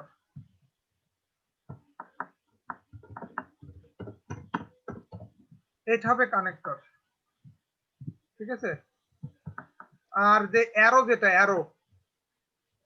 অ্যারোটা আমরা ইউজ করব অন স্টেপ টু অ্যানাদার স্টেপে যাওয়ার জন্য।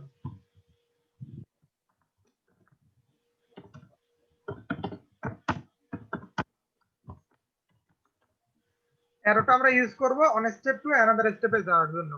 তো বেসিক্যালি এই সিম্বল গুলো ব্যবহৃত হয়, তো এর বাইরে আরো অনেক সিম্বল আছে, ঠিক আছে? তো সেইগুলো খুব বেশি দরকার হয় না, এই কমেন্ট করার জন্য আরো অনেক সিম্বল আছে। মোটামুটি এইগুলো দিয়ে আমাদের ফ্লোচার্ট অ্যালগরিদম হয়ে যায় মোটামুটি, ঠিক আছে?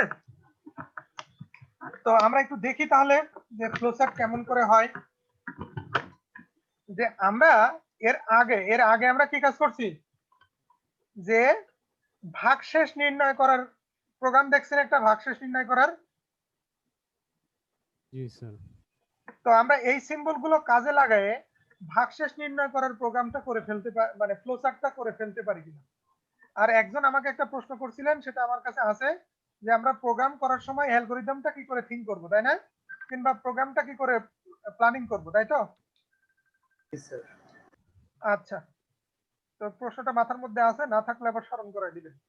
তো আমরা দুইটা ভাগশেষ নির্ণয় করার যদি ফ্লোচার্ট আঁকতে চাই, আমরা ভাগশেষ নির্ণয় করার, তাহলে আমাদের কি করতে হবে? প্রথম কাজ শুরু করতে হবে, স্টার্ট করলাম।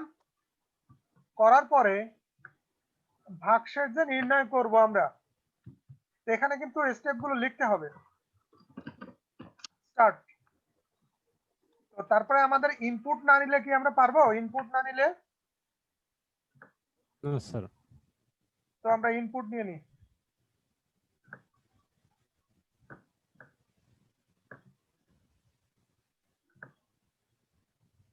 তো আমরা ভাগশেষ নির্ণয় করব কার, যদি ইনপুটই না নিই? ইনপুট সে ইনপুট এন ইনপুট নিলাম। তো এখন এই ইনপুটটাকে আমাদের প্রসেস করে ভাগশেষ বের করতে হবে। তাহলে আমরা প্রসেস করি। প্রসেস করতে হয় কিসের মধ্যে? Rectangular sir. হ্যাঁ, তো আমরা করে ফেললাম। আর equal to N modulus of 2, সে 2 দ্বারা ভাগ করে ভাগশেষ কত সেটা যদি আমরা বের করতে চাই। তো তারপরে আমাদের এখন কি করতে হবে? আমাদের যে রেজাল্ট যেটা, সেটা প্রিন্ট করার ব্যবস্থা করতে হবে। তো প্রিন্ট যদি করতে চাই, তাহলে প্রিন্ট করার জন্য আমাদের কোন ধরনের সিম্বল গুলো অলওয়েজ মনে রাখতে হবে? সামান্তরিক। Output symbol, input output same.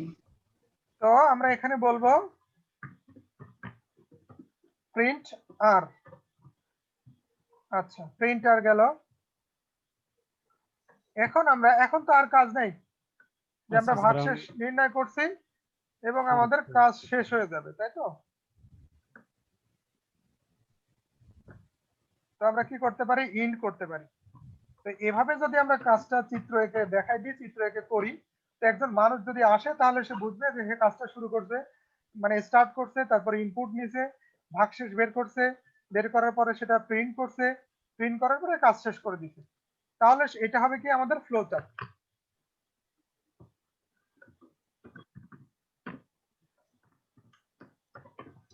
এইটা হবে আমাদের ফ্লো চার্ট।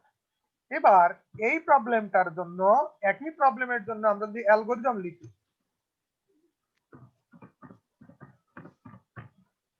এই প্রবলেমটার জন্য যদি আমরা অ্যালগরিদম লিখি, তাহলে আমরা কি করব? লিখে ফেলবো এটা। কেমন? স্টার্ট, তারপরে 2 নাম্বার স্টেপ আমার কি? ইনপুট n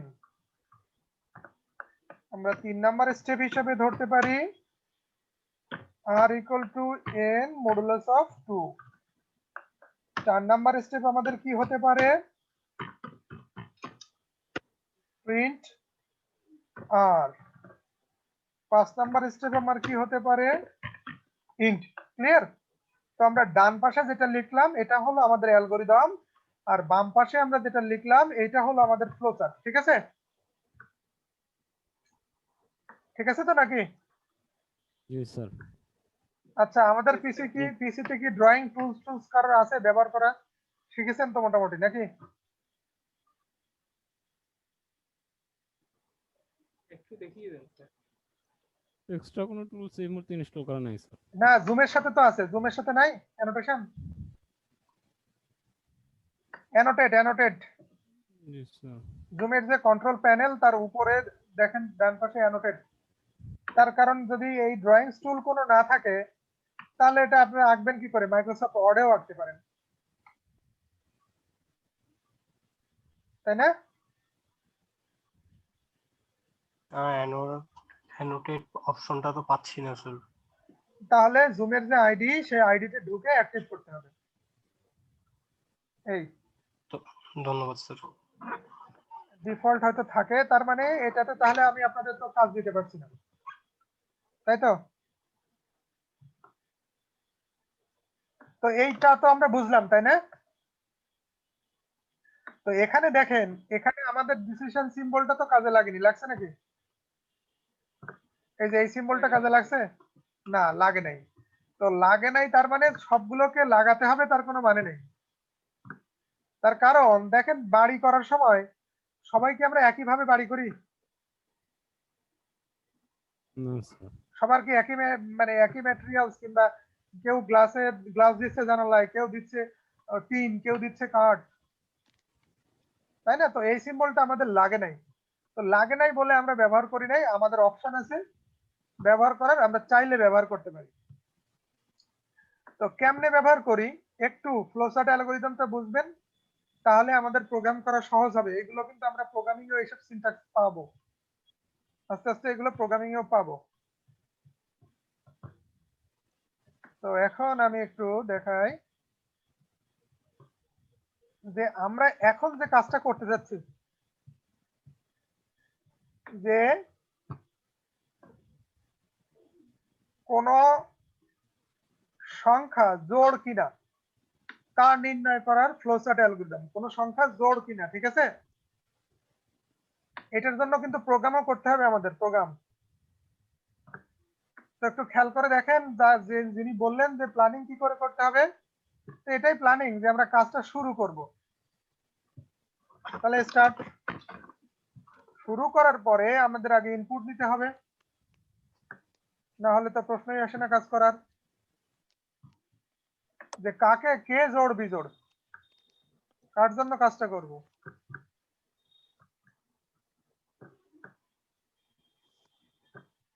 আচ্ছা, তো আমরা এখানে ইনপুট নিলাম, ইনপুট এন, যে এন জোড় না বিজোড় সেটা দেখতে চাই। এবার আমরা কি করব, রিমাইন্ডার বের করে ফেলি নাকি? আমরা জোড় বিজোড় বের করতে কি ভাগশেষ লাগবে না? তো আমরা ভাগশেষ বের করে ফেলি।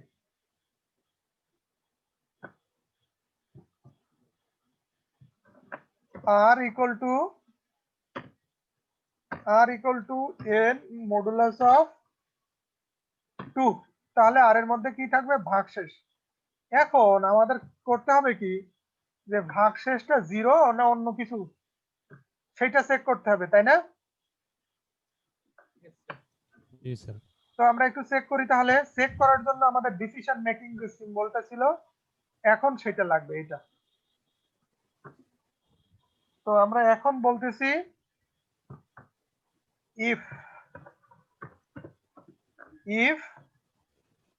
r equal to equal দেব না আমরা, তার কারণ ওই সিম্বলটা এখনো পড়াইনি।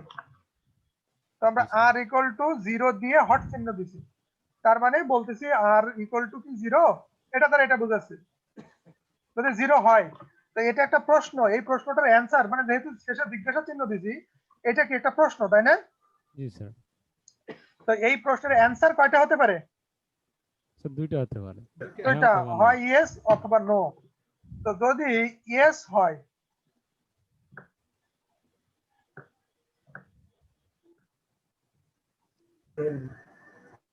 যদি ইয়েস হয়, তো এই কোণাগুলো দিয়ে ডিসিশন বেরোবে। আমরা এই ডিসিশন মেকিং যে সিম্বলটা, তার কোণাগুলো দিয়ে ডিসিশন বেরোবে। যদি ইয়েস হয়, ইয়েস, যদি ইয়েস হয় তাহলে এইদিকে যাবে, যে ও কি বলবে, আউটপুট দেবে একটা। কি আউটপুট দেবে?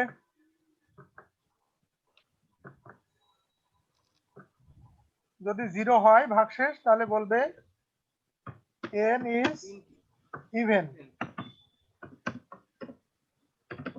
ইভেন মানে জোড়। যদি না হয় সেটা, তাহলে এটা এদিক দিয়ে বেরোবে। আমার জায়গা কম বলে আমি নিতে পারলাম না। বলেন।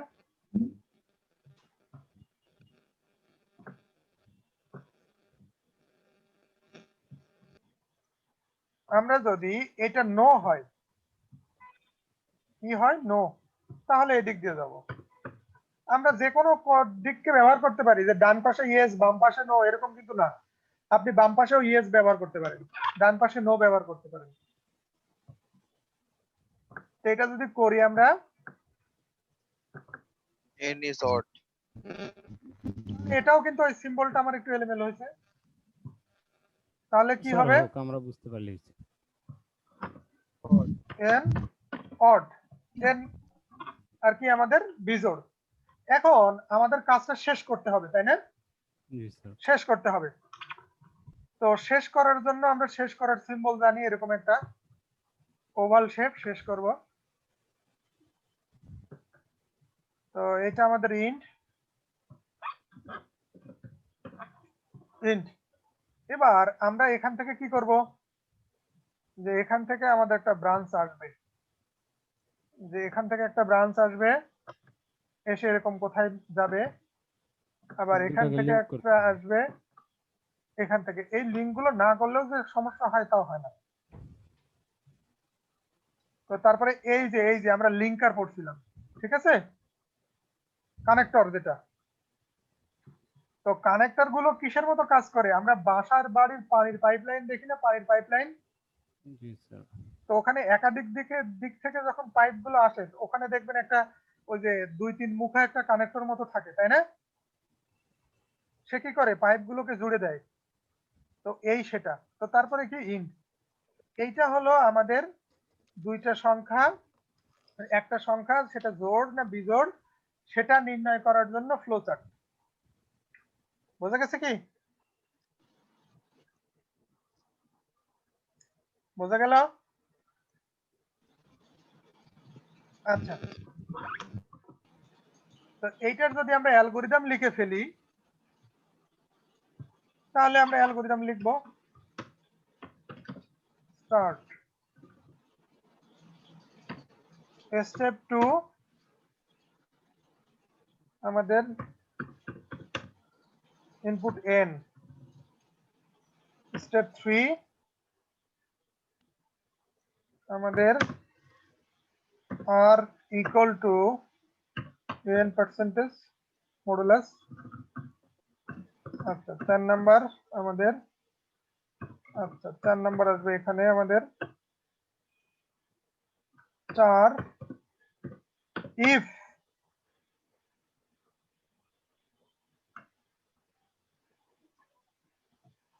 r equal to 0,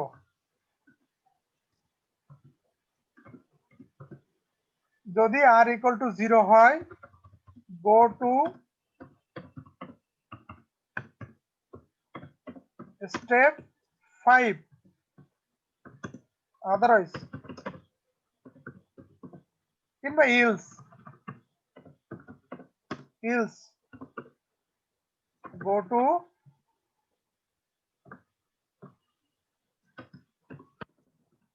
step 6 তো যদি কি হয় যে যদি 0 হয় তাহলে গো টু স্টেপ 5 আর আদারওয়াইজ গো টু স্টেপ 6। তো 5 আর 6 কি আছে আমরা এখনো জানি না।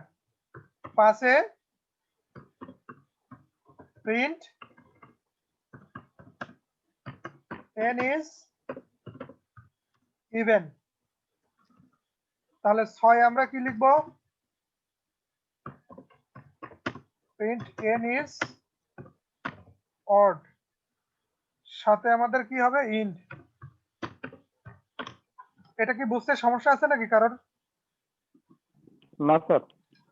তো আমরা এইগুলো যে আমরা এই 4 আমাদের প্ল্যানিংটা করে ফেলতে হবে যে আমরা কি করব, মানে যে একটা স্টেপ আর একটা স্টেপে কি লিখবো এখানে প্ল্যানিংটা করে ফেলতে হবে আমাদের। এই যে আমরা যদি 0 হয় কত নাম্বার স্টেপে যাব, আর না হলে কত নাম্বার স্টেপে যাব। যদি 0 না হয় তাহলে ইলস অন্যথায় কি করবে? গো টু স্টেপ 6। তার মানে 5 কে ওভারলুক করবে, 5 কে 5 এ যাবে না, 5 এ না যেয়ে সরাসরি 6 এ চলে যাবে। বোঝা গেল কি? আচ্ছা, এবার আমরা একটু কাজ নেব, সেটা খাতায় করি আর যেখানে করি সেটা ব্যাপার না। আপনারা এই যে মাইক্রোসফট ওয়ার্ডেও করতে পারবেন। মাইক্রোসফট ওয়ার্ডে এই যে সিম্বল গুলো আছে না, ইনসার্ট সিম্বল, এই দেখেন শেপস, দেখাতে গেল কি শেপস, এই শেপস গুলো দিয়ে কাজ করা যাবে, শেপস গুলো দিয়েও আঁকতে পারবেন। তো এখন বলে দিই যে যারা আমরা কম্পিউটার সায়েন্সের না তারা একটা কাজ করব, সেটা হলো কি যে আমরা একটা সংখ্যার জোড় কি বিজোড়টা তো দেখলাম, তাই না? আমরা একটা সংখ্যা জোড় কি বিজোড়টা দেখলাম। তো আমরা এখন একটা ফ্লোচার্ট আর একটা অ্যালগরিদম নিজেরা করে ফেলবেন একটু এখনই। তো যারা আমরা কম্পিউটার সায়েন্সের না তারা আমরা করব যে সিম্পল একটা প্রবলেম, যে একটা আয়তক্ষেত্রের ক্ষেত্রফল নির্ণয় করা। কি করা? আয়তক্ষেত্রের ক্ষেত্রফল নির্ণয় করা। বোঝা গেল কি? এর ফ্লোচার্ট অ্যালগরিদম। আর যারা আমরা কম্পিউটার সায়েন্সের তারা একই কাজ করব, কিন্তু ক্ষেত্রফলটা অবশ্যই 100 বেশি হতে হবে।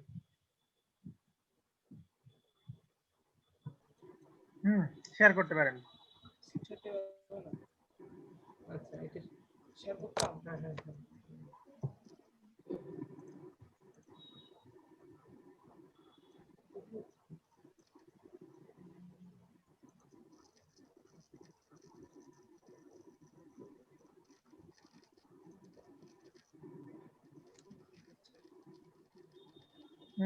Thank you.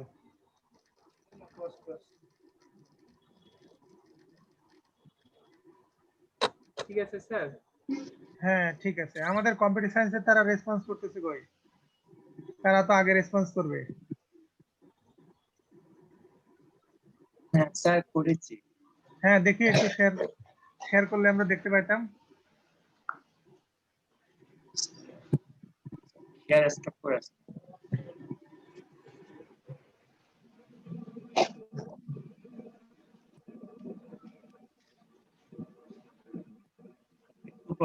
একটু কষ্ট হচ্ছিল, করতে সময় লাগছে না, বাট এখানে তো ড্রয়িং করা একটু কষ্ট ছিল। আচ্ছা, লাইভ বোর্ডে। হ্যাঁ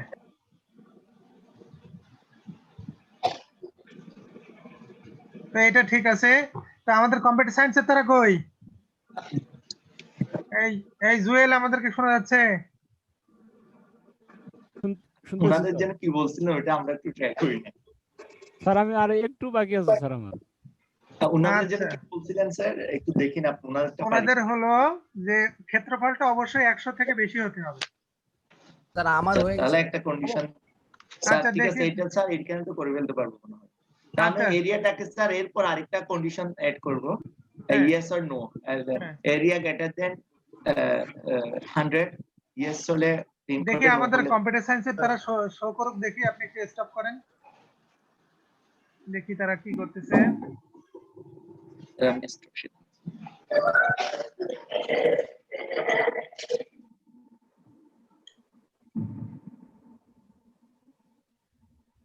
দেখি কে শেয়ার করতে চাইলো। স্যার আমি কম্পিউটার সায়েন্সের না স্যার। আচ্ছা, যে সায়েন্সের হোক করে দেন, দেখি শেয়ার করে দেন, ওটা হয়ে থাকে।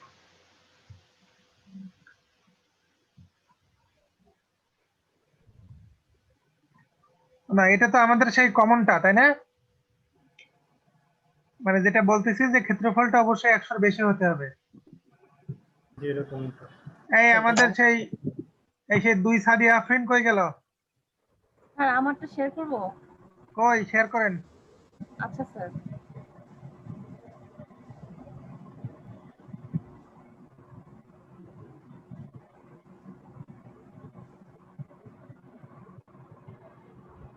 স্যার আমি কমপ্লিট করতে পারিনি স্যার। এখানে স্যার ইয়েস লিখবো, এখানে ইয়েস লিখবো আর এখানে নো লিখবো। নো লিখলে কি হবে? নো লিখলে মানে এরিয়া যদি 100 এর চেয়ে বড় বা সমান হয়, হ্যাঁ, তাহলে আমরা নিব না আর কি, আমরা এটা সিস্টেমে নিব না। কেন নেব না? আপনি তো কন্ডিশন বলে দিয়েছেন যে 100 হ্যাঁ, একটা ক্ষেত্রফলের একটা ক্ষেত্রের ক্ষেত্রফল অবশ্যই 100 এর বেশি হতে হবে। তো আমি আপনি একটা কমন জিনিস থিঙ্ক করেন যে এই ওয়ালি খান আপনার কি হয়েছে নাকি? স্যার আমি স্ক্রিন শেয়ার করব। হয়েছে, কিন্তু আমি তো আচ্ছা, যে সাদিয়া আফরিন দেখি, আরেকজন সাদিয়া আফরিন। আমি আমারটা স্টপ করব স্যার। আচ্ছা আচ্ছা,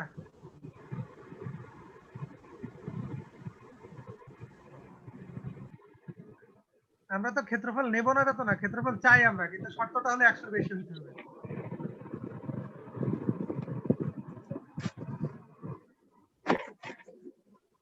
কই, এটা তো আমাদের সেই কমনটা হয়ে গেল। স্যার আমারটা কি দেখতে পাচ্ছেন? হ্যাঁ, দেখতে পাচ্ছি।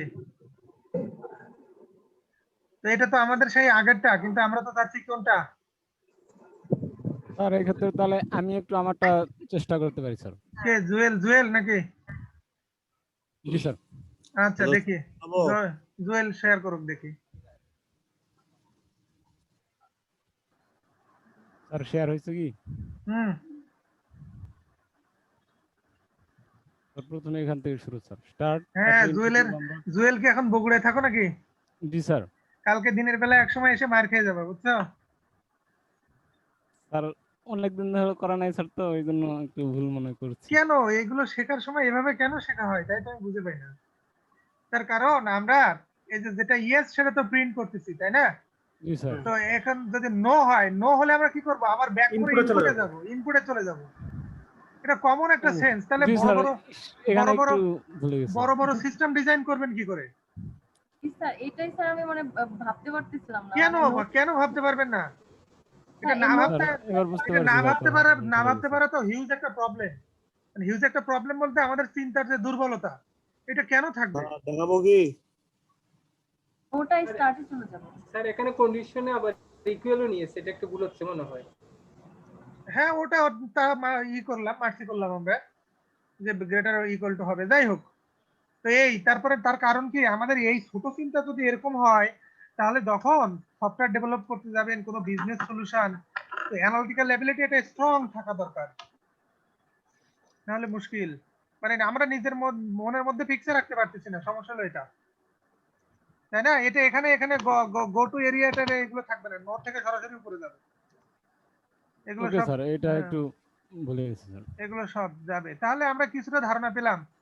আর বইয়ের মধ্যে যদি কেউ দেখে থাকেন, বই পড়ার চেষ্টা করে থাকেন, আমি বলবো যে বই চেষ্টা করার আগে যে এই কনসেপ্ট গুলো নিজের মধ্যে ধারণ করা। হয়তো বা মনে করতেছেন যে ফ্লো চার্ট এটা এমন কি ব্যাপার স্যাপার, কিন্তু একটা ফ্লো চার্ট আপনাকে একটা অ্যালগরিদম জেনারেট করতে সাহায্য করবে, একটা অ্যালগরিদম আপনাকে একটা প্রোগ্রাম লিখতে সাহায্য করবে। আপনি যদি ফ্লো চার্ট ধারণা করতে পারেন তো আপনি লিখতে পারবেন, না লিখতে পারলে, যদি ফ্লো চার্ট আঁকতে না পারেন, আপনি প্রোগ্রামও করতে পারবেন না। আমি আমার কথা বলি, বেসিক্যালি নিজের কথা নিজেই বলি।